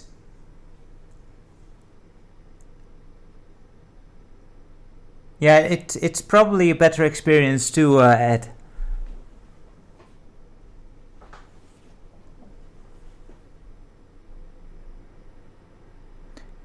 Yeah, Cologne. Yeah, it's kind of such a weird name for me when you say it in English, because normally it's Köln and it's such a different name. So I'm always a bit hesitant in like, was that really the name? But yeah, apparently it is. Kind of weird how you an actual name, how that can actually get a different name in a different language, like just a name. But oh well. Is it working? No, it's not. I think we should try the other side, don't you think? Because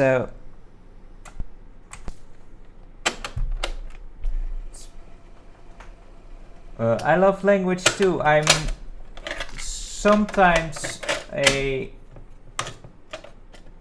language consultant for Dutch, and it's kind of cool when you can be the grammar Nazi. But no, it's cool because you keep learning about language too. That in that way, and what taught me the most was actually it's quite surprising how many English words are now apparently part of the Dutch language as well. Just weird. Hey there, Pirate Gamer Boy. Awesome to see you. Welcome to the stream. And I've never played the ZX Spectrum. I don't know. It holds up better than this one. Yeah, the Commodore 64 one is just it's not good.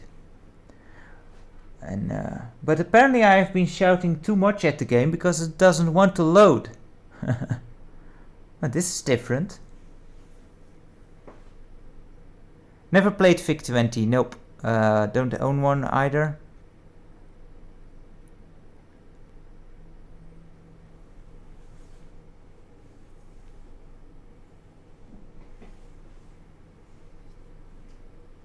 Yeah, that's one of those examples where the Spectrum's higher resolution graphics really helps, and because of its racing game, you don't really have to deal with any color clashing. So then it really works to make some lovely graphics on the Spectrum. But the Commodore 64 version is also just so poorly optimized, so it has barely any frame rate.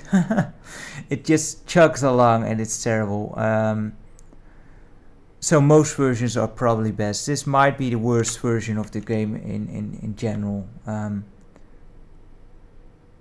Never tried the Master System version either.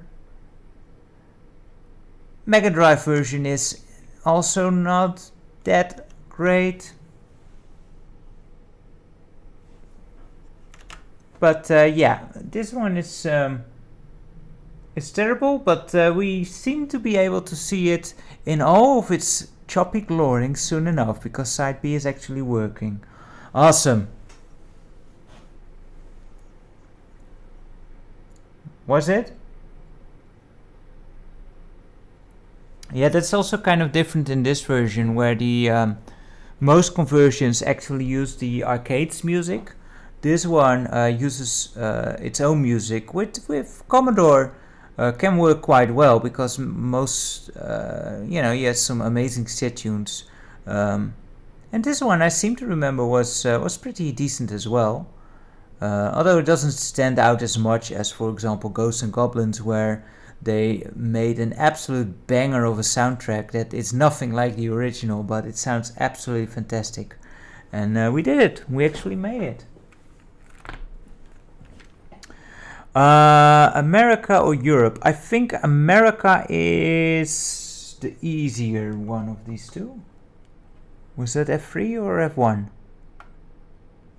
That is F3. Is that saying F4 for Europe? That is kind of weird. Commodore doesn't tend to do with the even Fs, because that's you basically have only 4 function keys, and that's 1, 3, 5 and 7, and with, is it Control or Shift, you actually make them even. So normally for options, usually they just use the odd ones.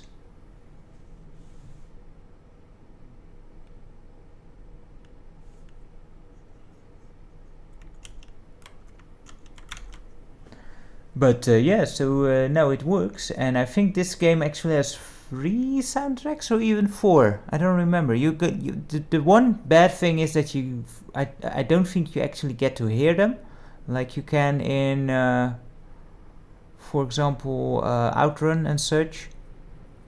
But oh well. Yes, I do use OBS, Mr. Wario. OBS is a awesome little program. I actually even I can figure out how it works, so apparently it's not too hard. But yeah, it's amazing. I have I also use OBS to record videos for a long while. And yeah, is he yeah, Super Hang On has 4 tracks.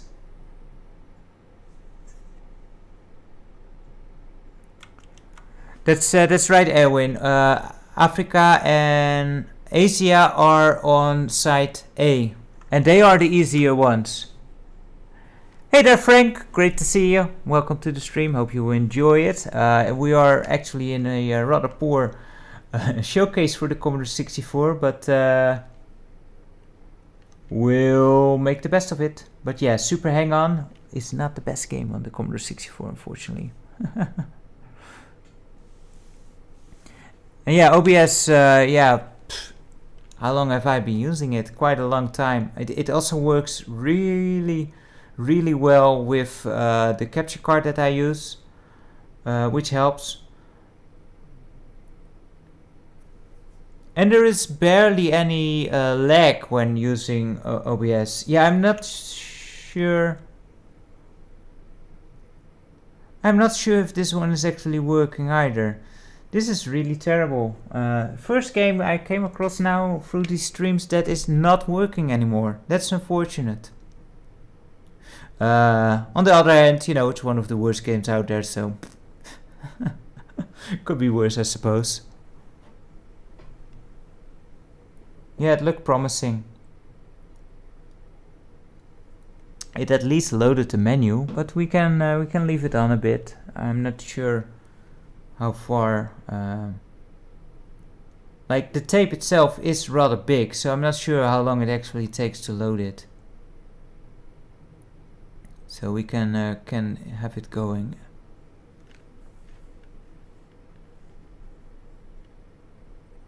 Yeah, I do have a cartridge. Yeah, Super Hang Up indeed.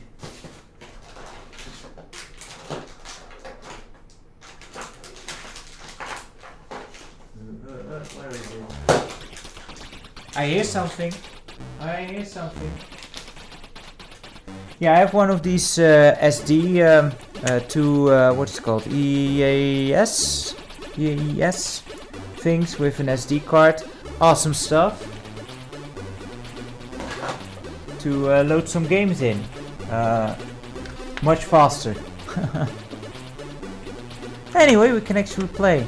But yeah, I wanted to try out and test my older tapes, Erwin. That's why we are loading them from tape now. And yeah, we have 4 tracks here. And unfortunately, you don't get to Can't I go up? Oh, okay, you can only go up by going down. That makes sense. Sure, why not? You can't actually hear what they sound like on the menu here, so we'll just have to guess one. And here we go. Look at that cycle. Look at that amazing high-res graphics, huh? And yeah, keeping up, press down makes you go forward. But yeah, look at that frame rate, yo. I assumed that too, Erwin. I really didn't think many of my tapes would work, but surprisingly, this is actually the first one that kind of fails. And so far, all of the tapes have worked. I'm quite surprised that they held up as they did. Yeah, look at his frame rate. It's absolutely terrible. Yeah, it's almost like an LCD game. American doesn't look that great, but be rest assured the other continents don't do a whole lot better. It's very grey too. Like, are we in some kind of city without buildings? Oh yeah, there's also a turbo button. Forgot about that.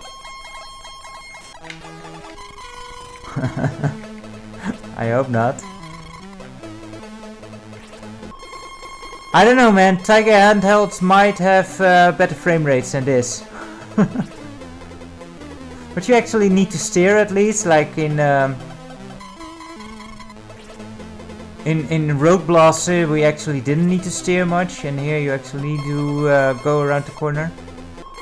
Yeah, and the music actually gets interrupted by the skidding of the tires, which, you know, it's a generous way of saying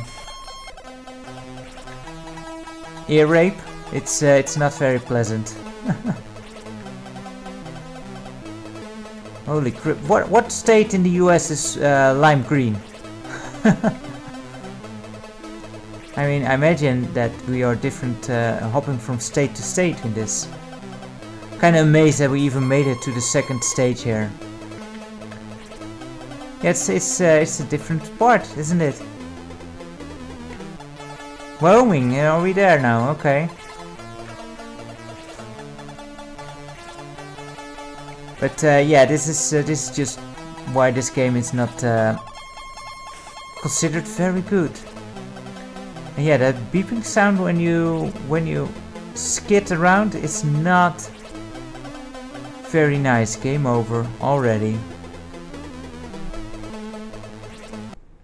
I grew up with this, and no, I grew up with the arcade game too, and then I got this, and I was a bit disappointed, to say it lightly. Let's try another music thread. It's kind of annoying because many Commodore 64 games actually let you choose either music or sound effects. And well, you should see Africa. I think Africa actually starts in the desert because like it's completely yellow. Yeah, music is okay. It's just a shame that they interrupt it with the horrible sound.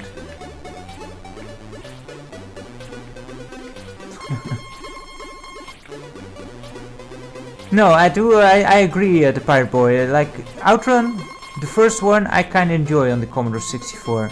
I also know it gets a lot of flack. I think it's better than on the ZX Spectrum. It's still better, but I've never played that. But on the Commodore 64, Outrun is good. Turbo Outrun, not so much. One thing that's kind of interesting is it seems if you bump into the cyclists, you don't lose that much speed. And I think you can also crash, but we haven't crashed yet because the frame rate doesn't allow us to actually find a post to crash into. Although again, you know, don't tempt Seb, he will probably find a way eventually. But the music is kind of okay, I suppose. And yeah, this game is could have easily been kind of a punishment in the 80s for the kids. Kind of like that idea. Yeah, I don't think this game compares well to any version out there. I'm not sure if there's any version that is worse. Maybe, no, probably even the Tiger handheld version is better. I'm not sure if there was a Tiger handheld, but knowing Tiger, there probably was. Because this was a popular arcade game and they made everything into a Tiger handheld. And it might actually have played better than this. Oh my goodness, that is not nice. So garish. Holy crap.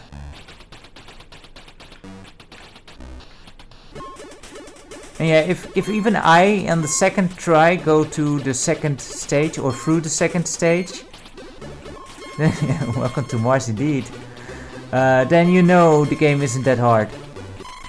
Oh boy. Arizona. That's the red state, huh? Oh my god. Yeah, Arizona doesn't... Arizona, no, what am I thinking of?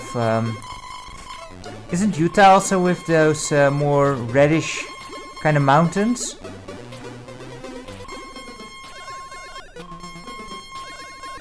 Yes, tomato soup, yes. This kind of game was... Whoa, what was that? This game was probably not very nice to your CRT screen either. Did anyone suffer from that, where you had that color burn-in into your screen? That was terrible. Well, we should check out the other songs, I suppose. That's the only good thing we have in this. I mean, we took so long to actually load this bloody thing. This is a bit of a slow song, isn't it? This doesn't fit motorcycling at all. I mean, it's cheerful, but doesn't really yell high action or high speed cycling action.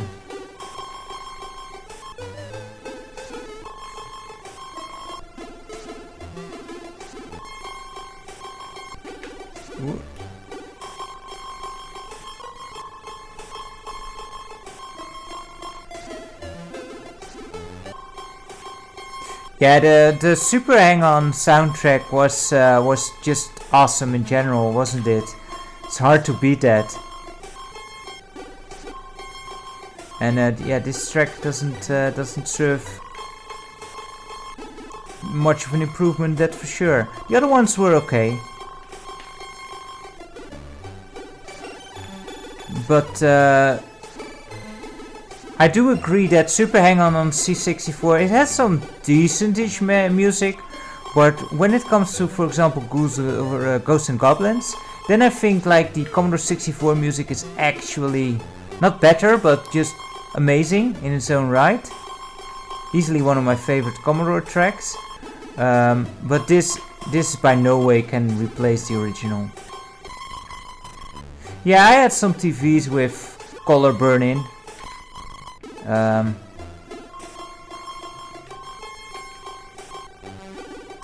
also had my mother used to love playing Dr. Mario, and that really burned into the TV eventually. It was like two of the where the white areas with your score is. Those were totally burned in.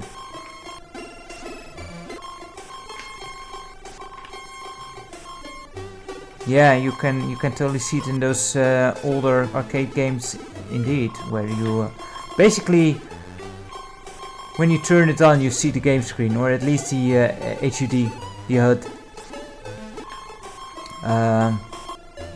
Funnily enough, my phone actually has color burn-in as well. Where whoa, what the heck?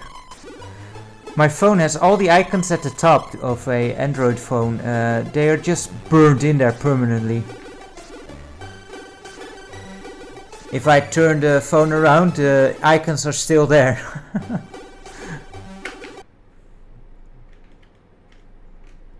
Okay, let's try the last one here.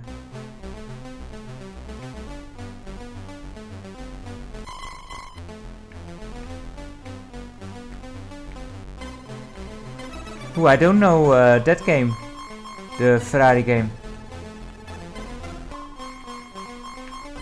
I don't know. I have never. Well, I do.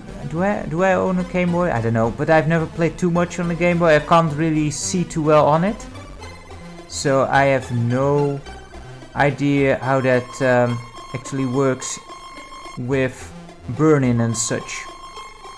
Don't have much experience with it. Yeah, this is also a bit of a funky track, but what? Oh, it changes.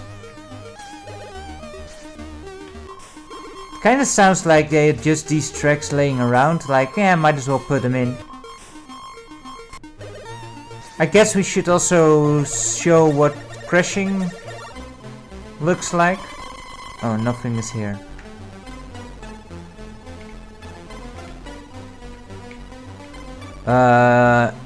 Game Boy Advance is indeed a system, yeah, the SP version.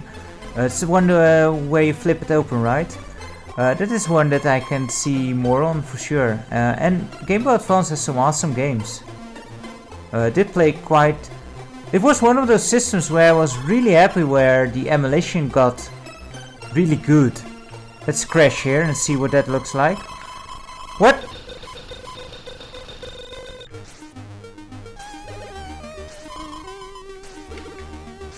So crashing is quite interesting. But I'm not sure why I zipped over to the other side of the screen there. It's kind of weird.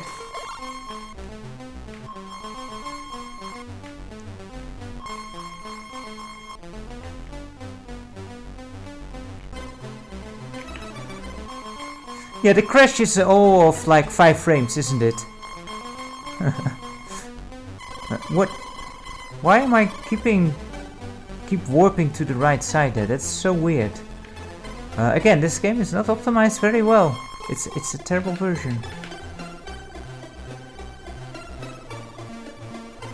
Yeah, this music is just... They generally just had these laying around like, yeah, just put something in. The original had 4 games. Back to tomato soup here. So we must add 4. And quite a few of the Commodore 64 musicians went on to also make some tunes for the NES. Tim Foley, for example, made some amazing NES tunes. And also really unique tunes in that regard. Sound totally different from most other gaming tunes on the system. I think there's actually like 10 stages or something like this. I can't imagine people actually have the endurance to actually sit through all of them. Get good enough to actually succeed at this game. Enduro Racer, another classic Sega cycling game. But yeah, that was Super Hang-On. Oh boy. Do kind of dig this music. Sounds way more upbeat. The first 2 tracks were okay. The third one was really slow, and the fourth one was I don't know what the hell that was. Yeah. If a tape had to die, might as well be this one.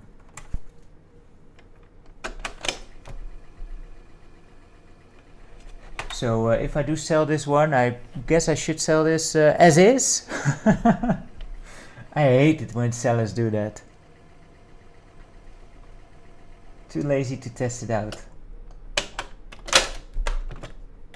And then if you haggle them down on it, like you don't even know if it works, so I'm not gonna pay full price. I know what I got, man. I know what I got. Yeah, well, I know what you're keeping.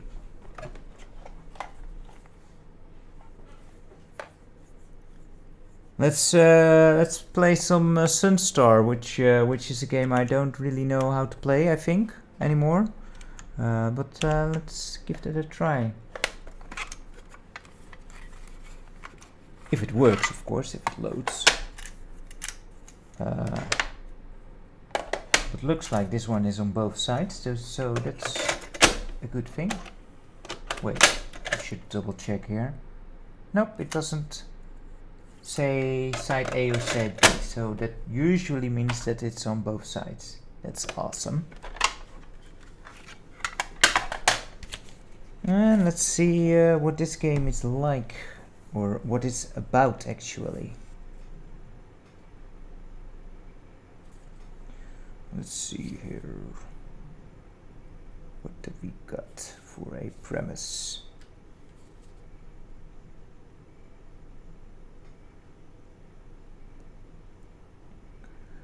Early in the 21st century, the Xarion, with double X for some reason, Star Corporation placed its first solar energy grid in orbit around the Sun.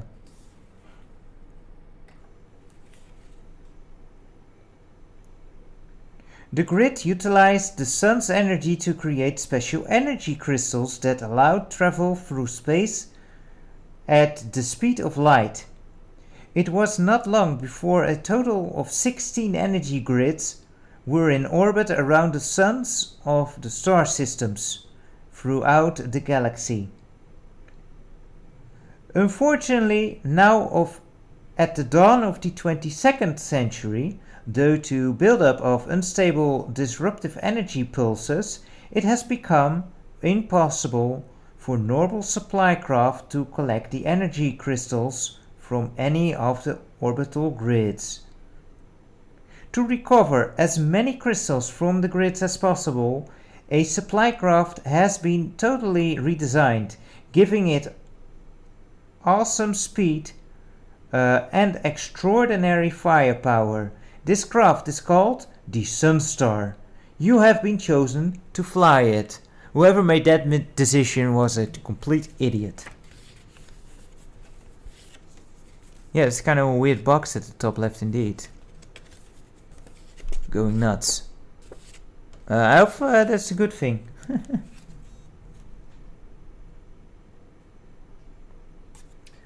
Okay, so the craft is actually called Sunstar, because I was kind of curious about that, because sun and star kind of mean the same thing, don't they? Oh boy, I forgot the thing. I forgot the thing. I hope the thing had now changed to actually the game. A joystick should be used when the pulsating 3D color display comes up. You may press the spacebar to change the 3D grid if desired. Is that a 3D thing? Nah, doesn't do anything. Hopefully I didn't screw up the loading. Your mission: you must collect as much crystal energy from the grids as possible, firing at one of the 4 disruptor pulses, white, until its energy runs out, will cause it to jump to another part of the grid, leaving behind a moving energy crystal, green. Pass over the crystal to collect it before its energy runs out and cause a burn-up of the crystals you have collected. Then head for another disruptor until you have collected a full complement of 10 crystals. You should then pass through the revolving warp gate and fire a laser bolt into the hyperwarp cell orange to initiate a warp to the next grid. That sounds very, very, very dangerous, but we'll give it a go, why don't we? It has loaded, so we should give it a try.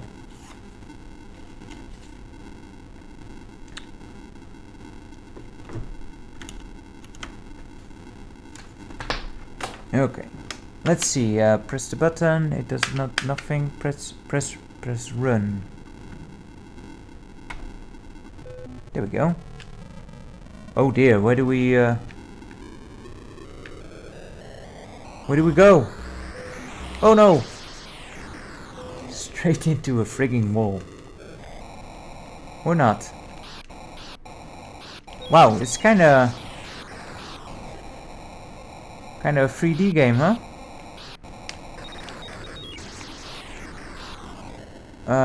Wow, this is a lot to take in. I guess we should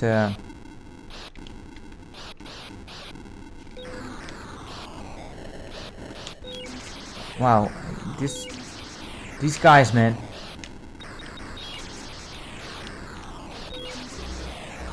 It's just... Yeah, it's kind of like the light cycle. It looks like it. Destroyed, yeah. Who would have thought? Press run. Yeah, let's give it another go. It's really hard to get behind these dudes. Run, excuse me. And run again. I guess this is just a startup. It's kind of interesting that it has this 3D perspective. It does work. It's just hard to... What was yellow? I forgot what yellow was. Oh, we are in the bottom right, okay. So... Yellow is just walls, so we got that. Man, it's really hard to get them to get aligned with... No, let's die! And I think we actually picked up some energy there.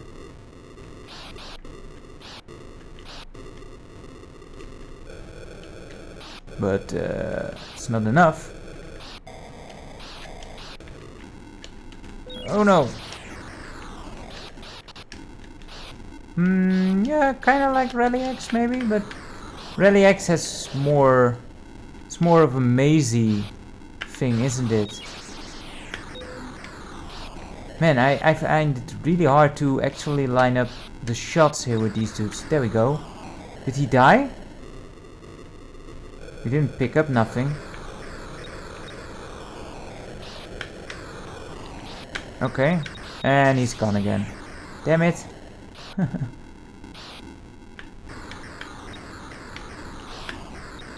There we go.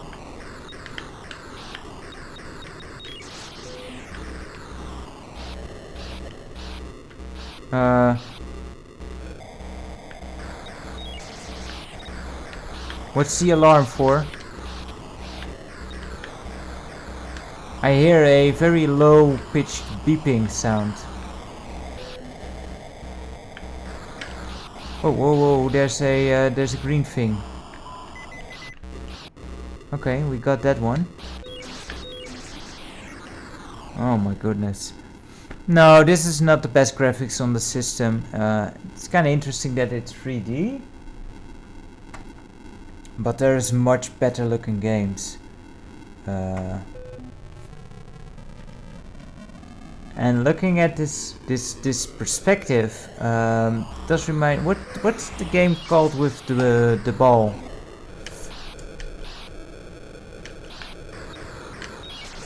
I think we will probably see that game that I'm thinking about next week.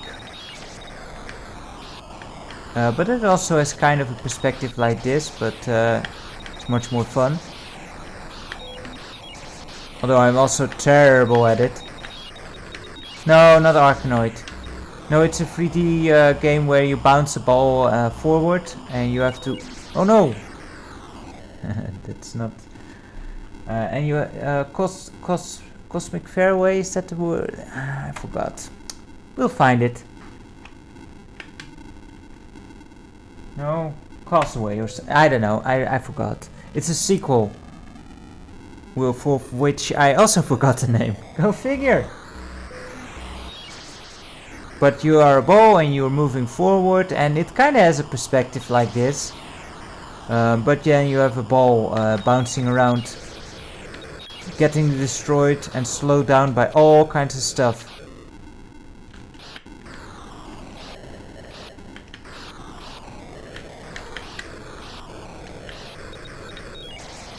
I can imagine that if you get the hang of this, it kinda is interesting to play. Especially I can imagine that it was kind of impressive back in the day.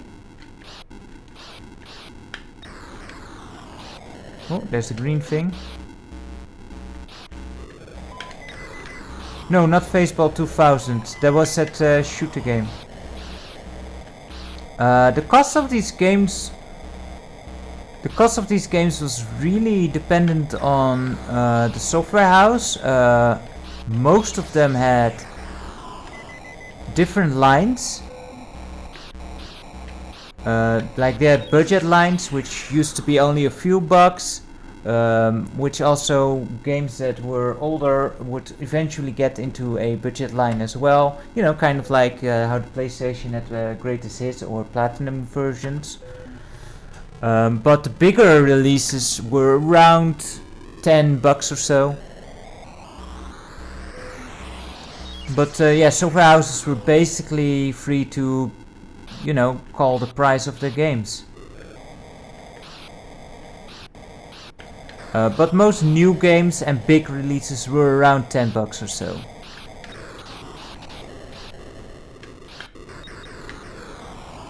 I kinda like Gyrus.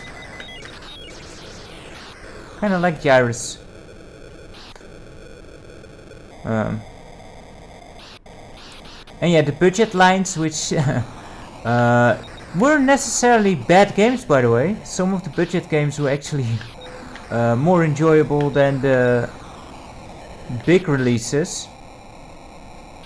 And they were usually around 2 to 3 bucks. So those were very affordable, generally speaking. If you compare it to like, oh crap, for example, the CDI games that were released when they were new, they were like 60 bucks for just a freaking game of battleships. which is also a game I do have somewhere on the Commodore 64, battleships. I don't remember the soundtrack of Gyrus on the Commodore 64. I do remember it being really good on the NES for sure. Probably also more playable on the NES. And now that I've played this more, James, it is quite playable. I still find it difficult, mostly to, might just be me. But I find it difficult to split my attention to different screens. And just to line up with the different enemies by that. I never owned Gyrus on the NES, so I only played it through emulation because, you know, I like Gyrus.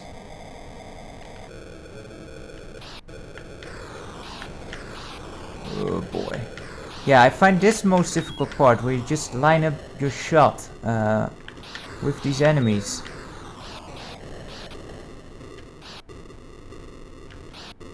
I'm also not sure yet, but you know, that's just me not reading the manual once again, what the HUD actually means.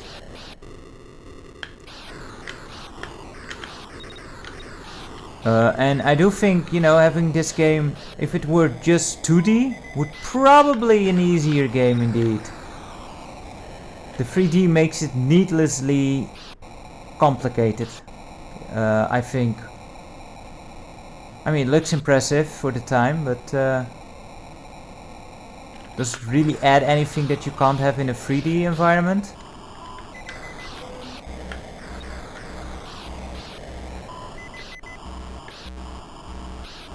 And there's that beeping again. I guess that means we are almost out of energy.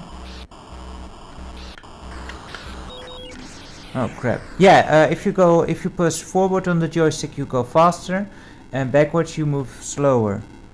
And I've not found a way yet to replenish your energy. And yeah, I guess the red bar is your energy. The green bar is probably you need to fill that up in collecting all the green stuff.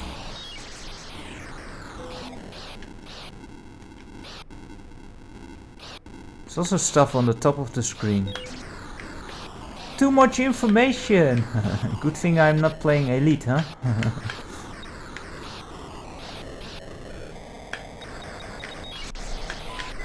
Oh wait, there's a red thing here. What's the red thing? You don't need to look at the 3D, I suppose. I don't know. We can try that, I suppose.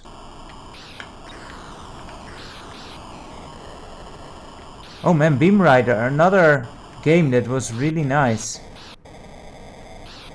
Beam Riders also has a pretty cool version on the Commodore 64. I guess the bleeping thing in the middle there on the bottom is the actual warp gate. No, don't speed up into a wall. Here's another. Did we get him? I think so. Or not? No, there's the green one. Oh crap. Yeah, I just find the distance is kind of hard to judge with just the maps, and like the map on the bottom left, it's a bit too much zoomed in.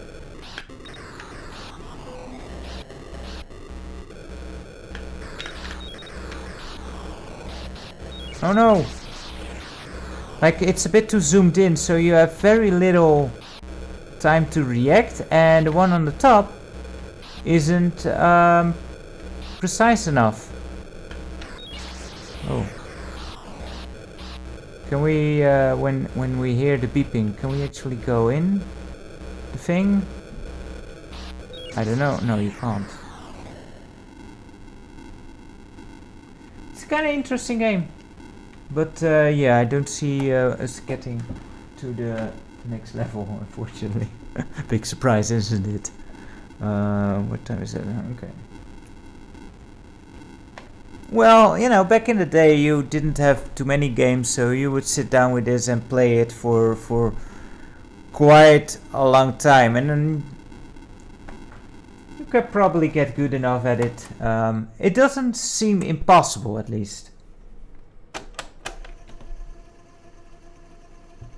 Yo, Grizo, don't you want to be in the frame anymore? Oh boy, I woke him up. Next one is the one I was talking about before. And this is probably going to be the last one, because we are closing in on the 11 o'clock mark. At which point, you know, it gets a bit late. I don't exactly know, Erwin. I never counted them, and I just recently found my tapes again. This is Diamond, which is a terrible game to end on, because I have no clue how to play this one either. Oh, this one is actually kind of broken, or was at least, because it got fixed.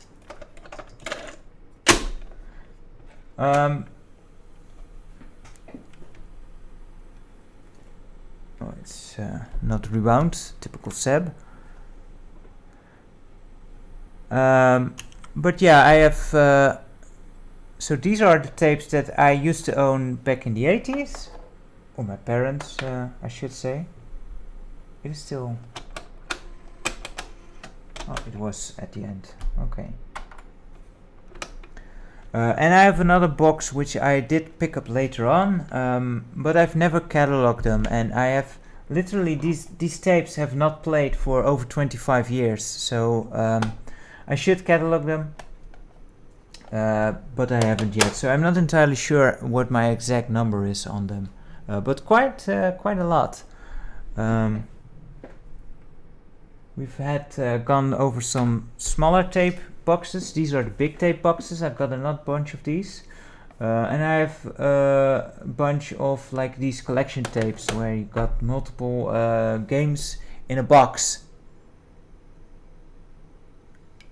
Like I remember having a Sega box and a Konami box. And I also have some Microprose games, which were really cool games actually. They did more of the simulation games. They are really hard to get into. But if you could, like those were more games my father got into, but they were quite involved. Silent Hunter, for example, it's the submarine one. And one of my favorite games, what is it called? Something Airborne Rangers, that's the one. That is such a awesome game. Really cool. And this game I remember being super hard. And yeah, if you want really tough simulation games, then try out Elite, which is apparently playable, but it's super difficult to get into. But kind of impressive that on these older systems it even works.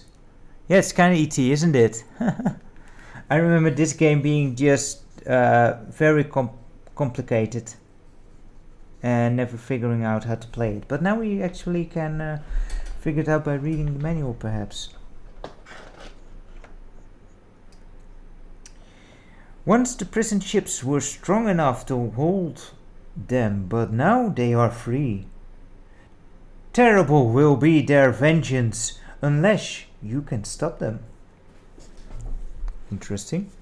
There's features. We don't care for the features. Let's just... Malik and the wardens patrolled the system of Luma.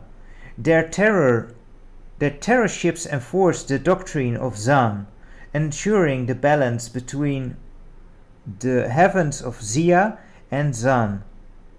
Only once were their services sought. It was to quench the uprising amid the outer planets. War brought prisoners. Treens of thousands. Wait, what? Yeah, the treens. Treens of thousands were sent out to darkest Zia. To isolation on giant prison ships, there to be forgotten, there to die. Those steel coffins high orbited for hundreds of years. The people of Zan knew only of the story passed down to them. Surely they were all dead now. Nobody knew. People just wondered. One prophetic evening, two lovers of Zan looked across the orient sky to notice 5 new stars, bigger than the rest, almost twinkling like diamonds. The heavens had released the prison ships to fill the sky. An orbit through the heavens had brought them back. Then the legacy unfolded. Those old fusion motors had given their last kick long ago. Now they swarmed with photon fields within the confines of those dark ships. The prisoners of Zan scavenged to survive. Advanced strogenic regeneration set in.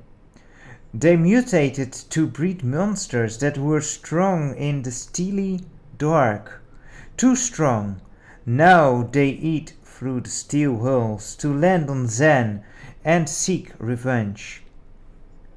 Son of Malik, the truest of Zan, remembered the story and felt guilt.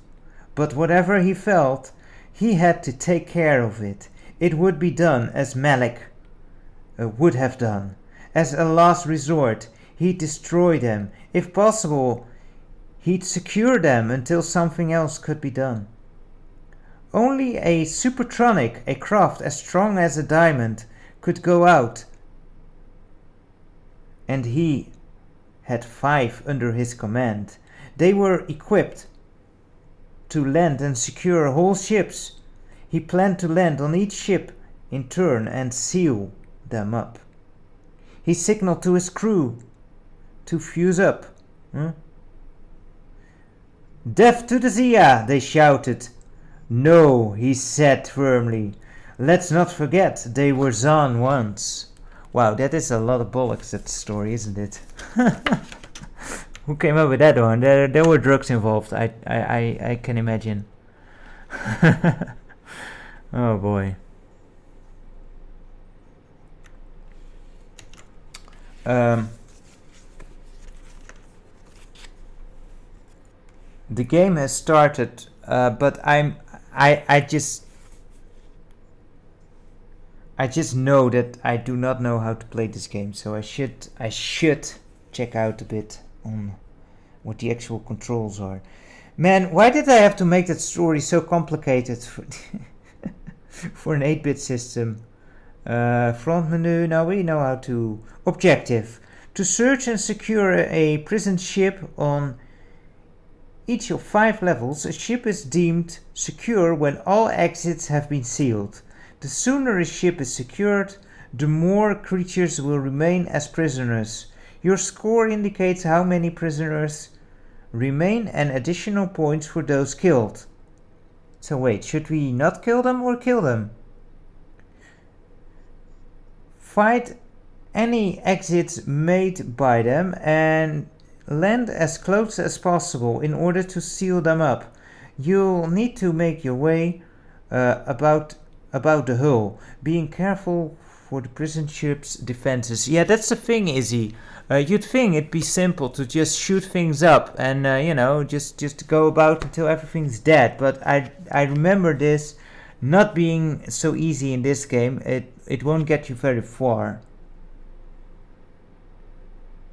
The top status line indicates 2 things: from left to right, score, level, and prisoners killed.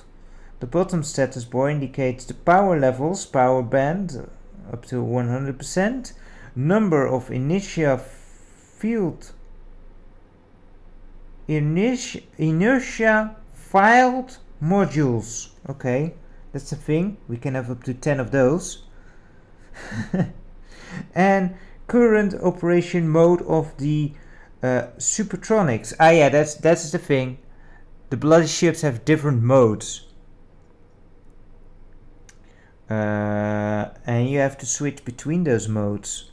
And that is where the problem comes in.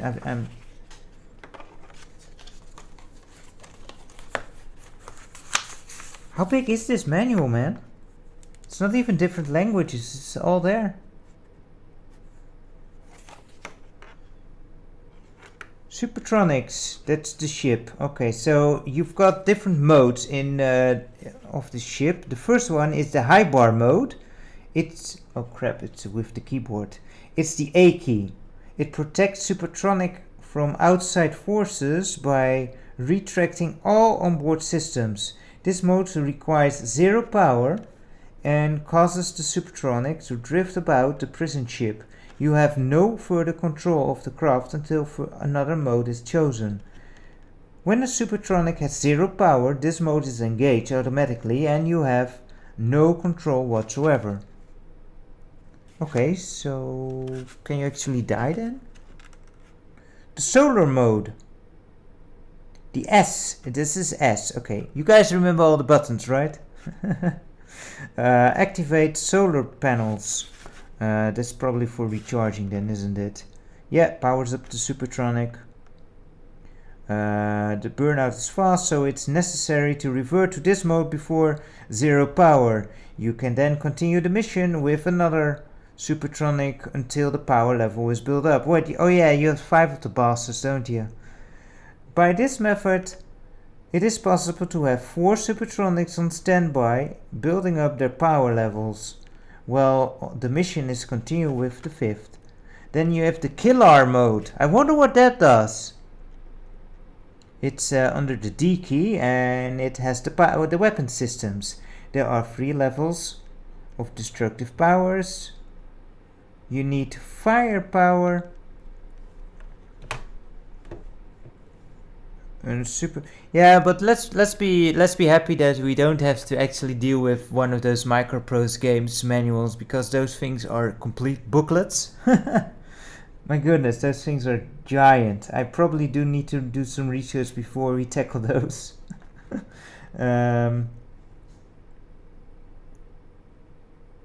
And yeah, so killer mode kills stuff. That makes sense. And that is D. So D kills stuff. That's good. Then we have the rover mode. The F key is the mode that does all the hard work to land. Oh, okay, thank you. So rover mode is the collecting mode then, Ed.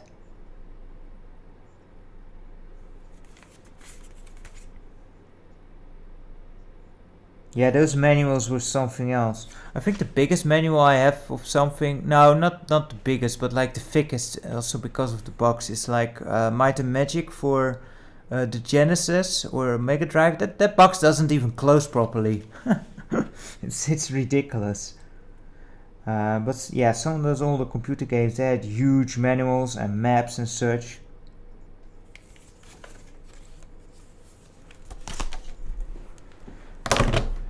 This is probably going to end very, very badly. It doesn't say in what mode you actually start. Oh wait, what? Oh, it also shows it here. Why doesn't it keep?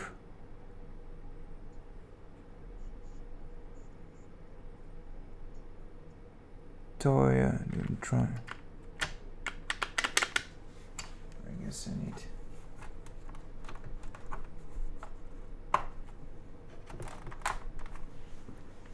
For the Microprose games, I probably want to have the drive out, because those Microprose games on Commodore came with the cassette and the diskette, so that would probably be easier. Never tried any of the Falcon games. I don't have too many of the Microprose games, but those I do have, you know, they are interesting but very difficult to get into. And Mr. Wario, which stuff are you referring to exactly? How do you actually start this? Joy down, fire to. How do you start? Space, no. F1. F1 is no. Return. No. Oh, wait, what's this? Nope. It's the high score.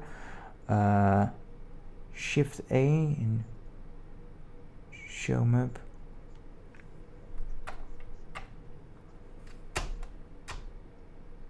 How the heck do you even start? Oops. Oh dear. Don't. Can we get back in? I don't think. Oh.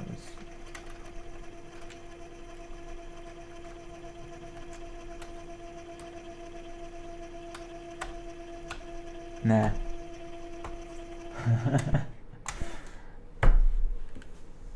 Well, that was worth it.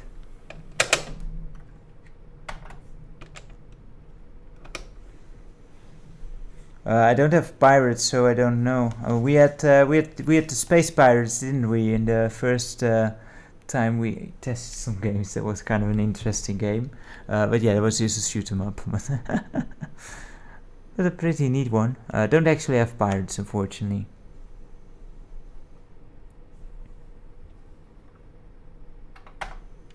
Yeah, during my Halloween stream, I actually also wanted to try Alien, which on the Commodore I actually think is a really, really unique take on the Alien thing. But I don't know how to play that. Big surprise. But I couldn't even get into the freaking game. But now I know, because I don't, you know, I'm not an expert on Commodore 64, but for some reason you need to start with the control key, which is below the top keys over here, which is just like, you know, I didn't know that. But yeah, if you like the Alien franchise, the first game on Commodore is arguably the game that does the best with the franchise, just setting up the mood of the movie. Alien Isolation also does that really well, I guess. But the first game is it's a kind of a strategy game where you just have to take control of everyone on the Nostromos. Am I saying that correctly? And it's really suspenseful. Also really hard because that alien is smart as heck. And it just does really well. I didn't know there was Alien on the Atari 2600. I only know of E.T. as an alien on there. That didn't do too well. Although, you know, that thing gets a bit more hate than it should, I think. There's worse games on that system too. Ah, is it? Pac-Man clone. Okay, well, there weren't too many of those, were there? Probably better than the original Pac-Man on the 2600. That wasn't too hard of a feat either. Yeah, Pac-Man clones. There's a bunch of those.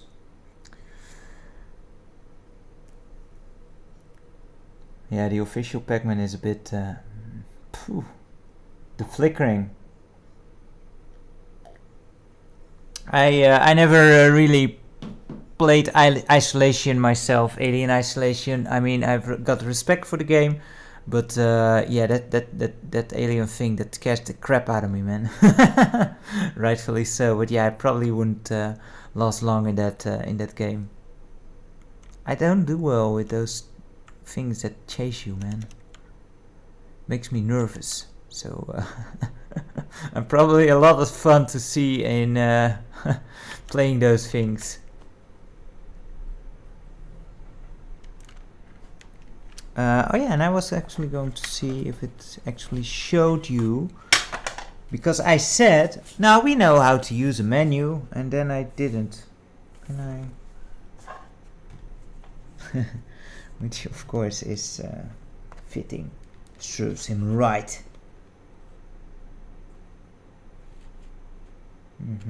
Let's see. Menu system. Wait for a key before the... Yeah, okay. Okay. There's different options. There's play, wait for the player to either enter a new game, but how do you start the play? Or is it 1? Do you just press 1? That's odd. It's really odd. Normally starting a game is just the fire button or the space bar, sometimes a mode of play through the F keys.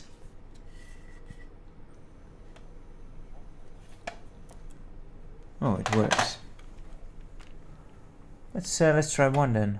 Yep, it's 1. Yeah, well, okay. I didn't really expect that. That's why you read manuals, kids.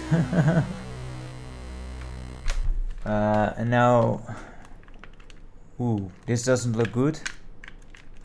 And it still crashes. Damn it! Why? Why, game? Why wouldn't you work? We finally started, and then we didn't. Nope, it's all corrupted. Damn it! No luck. Let's try the other side. It's kind of interesting. Although, you know, this tape at least looks banged up. So at one point, this probably got, you know, what tended to happen sometimes with tapes, where it went all dangly and you had basically spaghetti into your tape player.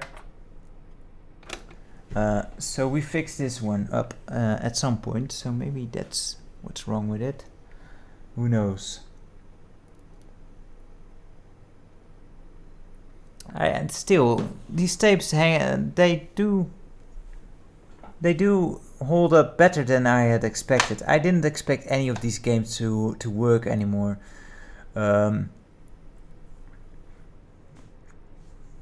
Also, obviously you don't smell this, but I am very close to those papers, and it does not smell nice because my parents were heavy smokers when I grew up. So all of these games, they have this big layer of smoke smell into it. It's quite disgusting. So it's even more surprising that these things still work quite well, because, you know, these tapes they can corrode. There is like some iron in these tapes, isn't there? Or at least I'm pretty sure in these earlier tapes. Their later tapes didn't have as much iron content, but the cheap ones, which commercial games were generally used for, they had this iron in it.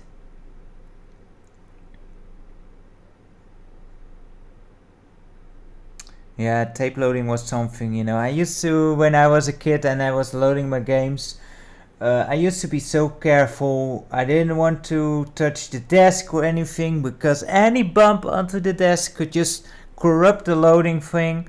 It could be that just it got corrupted because I touched the joystick before. Might have caused it. And yeah, no, that happened. It's always been a part of tape loading. Corrupted games as they loaded. It was quite shitty, especially on the longer load times. Or as you say, during gameplay where you had to load in and then it crashed, then you had to go through the first level again. So yeah, the loading from discs is much more pleasant, although the Commodore 64 in a stock situation is not necessarily much faster when loading in diskettes. I'm not sure about the technicals, but it's very badly optimized, the Commodore 64, in loading discs, so that still has a lot of loading times as well, which is where one of these cartridges come in, to speed up actual loading times of the diskettes. Yeah, the Commodore 64 can also be connected to a modem, and you can still go to a bulletin board nowadays, which is kind of funny to do. But yeah, you could go online with a Commodore 64. There's also some nice GUIs out there, so you can have kind of a very, very early Windows experience on it, you know, and type your files and print them and stuff. Basically, it can do mostly what any computer can do, but just in a very low capacity.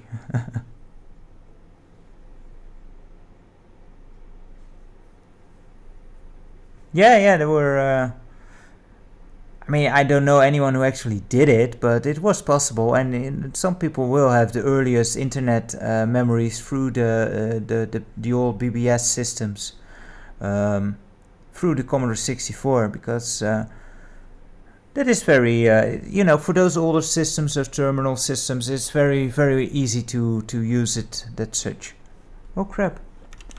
I don't know. Probably as a Minesweeper.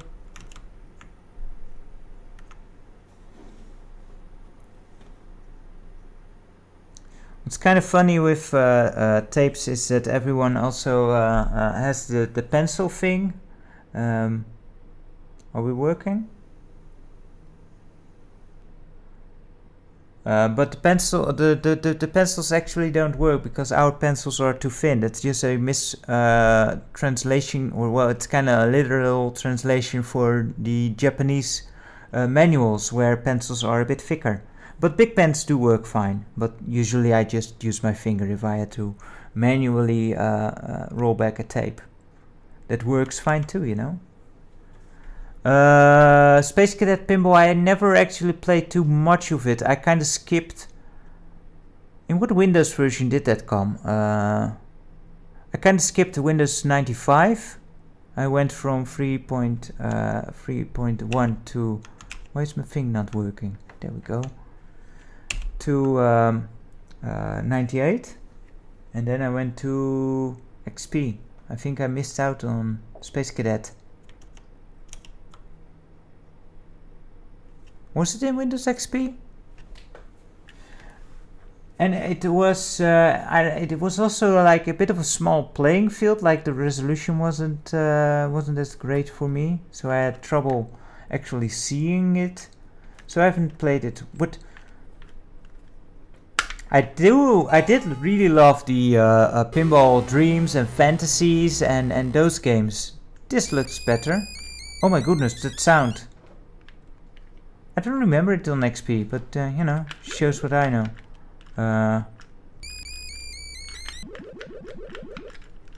Are these?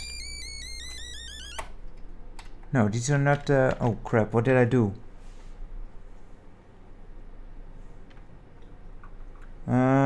Oh dear, where do I go? R3. Oh no, the spammers are back. Yo, dude, where are you going? I can't go down anymore. Excuse me?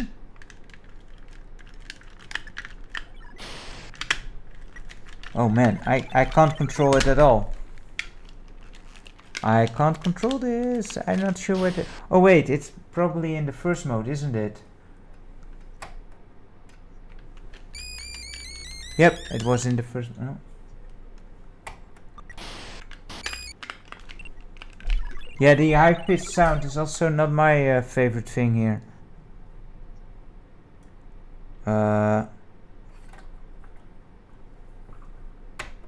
Man, how do I get back to the first ship and actually put it in the right mode? Killer mode was... Nope, it's not working. Like, we're in ship R1, we are in the mid-air, the high bar mode. Why isn't, like, the keys aren't working? Oh man.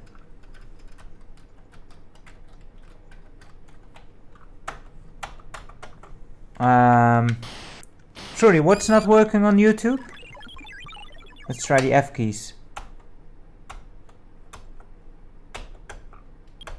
Nope. How do we...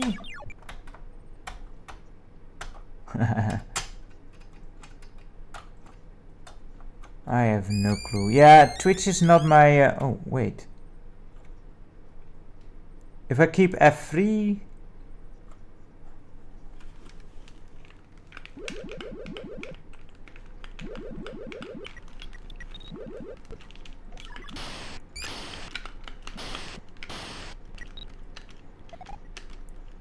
Ah, yes, so yeah, maybe YouTube helps. Okay, so now I need to land. How do I land? Why is F7 moving me to the right? These controls make no sense whatsoever. So F3, if you keep that pressed, you can switch your 5 ships. And now he's off on his own again. I have no clue how to... The buttons that are in the manual don't work. Like here. A doesn't do anything. And S brings up the screen here, but it doesn't allow us to do anything either. I have no clue what to do.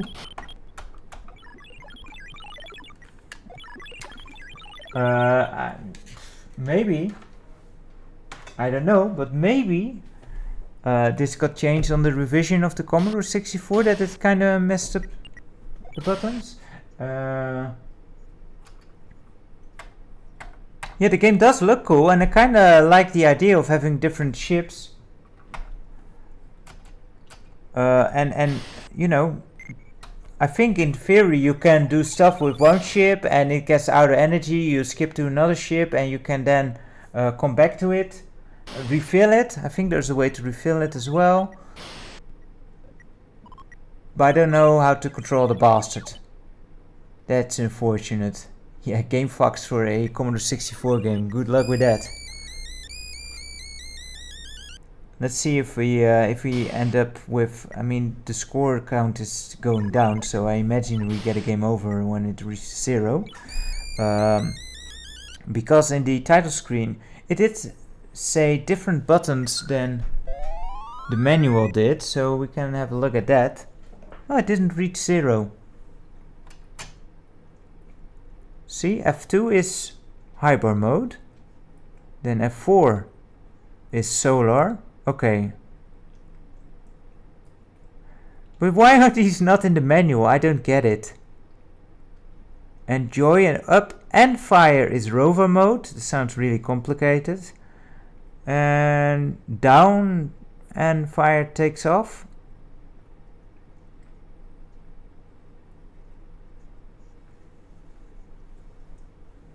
You would troubleshoot these games. Most of the games have a telephone number somewhere on the box you can call of the in-house developers. I also know that some of these boxes in their instructions, they basically say, we make perfectly sure this game works, so if it doesn't work, then probably your system is messed up.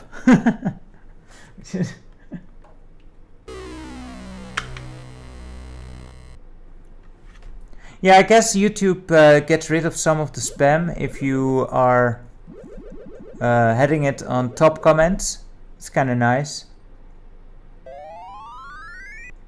But I keep hearing it in my ear, like all the porn gets translated, unfortunately.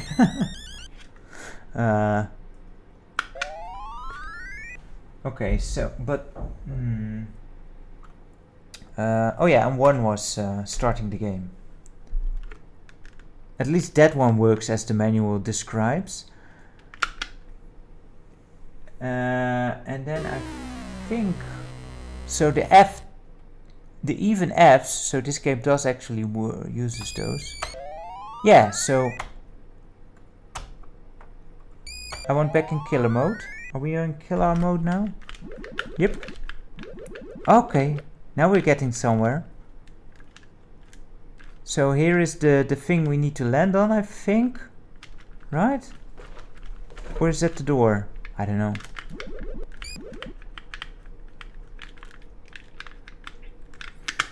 Yeah, I can't really make an honest opinion yet on this game, I suppose, because I can't play it. I mean, it looks interesting. So far the spam is worse. I mean, I'm not that desperate that I need all the hot chicks from the spam bot, which probably end up being nothing at all.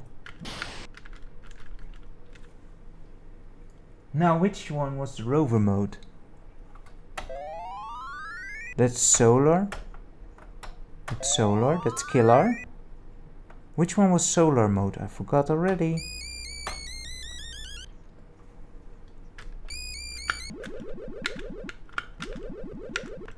I don't know what the rover mode was. What's that? No, that's high bar. We don't need high bar. That's solar. That will replenish our energy. That's killer. That makes things die. Then you imagine F8 is the right one, but F8 just makes us move to the right. F7 also makes us move to the right. F1 shoots, obviously, that makes sense. F3 makes you change ships, and F5 does nothing. I don't know, I can't figure this one out, guys. I am sorry, this is a bit of a disappointment to end on this one, isn't it? The game is hard, and even if you read the manual, it's still not intuitive at all, because the buttons are all freaking different from what the manual says. The one time I read the manual.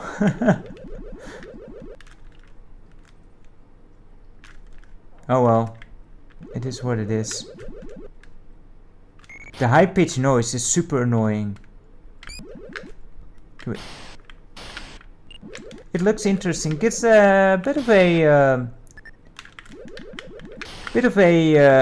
Uridium look to it, but yeah, no, I'm not going to continue on this one because I can't really figure it out. So we're just going to end it with that one, I suppose. And yeah, Ed, thank you very much for sticking with us here. You're a big help always, keeping the chat occupied and such. And my microphone seems to have dropped down a bit. Oh well. Yo, Griso, are you gonna come say goodbye? Or not? No? Yeah, really awesome that you all went and checked this out. It was a lot of fun to go through some games. We had some good games.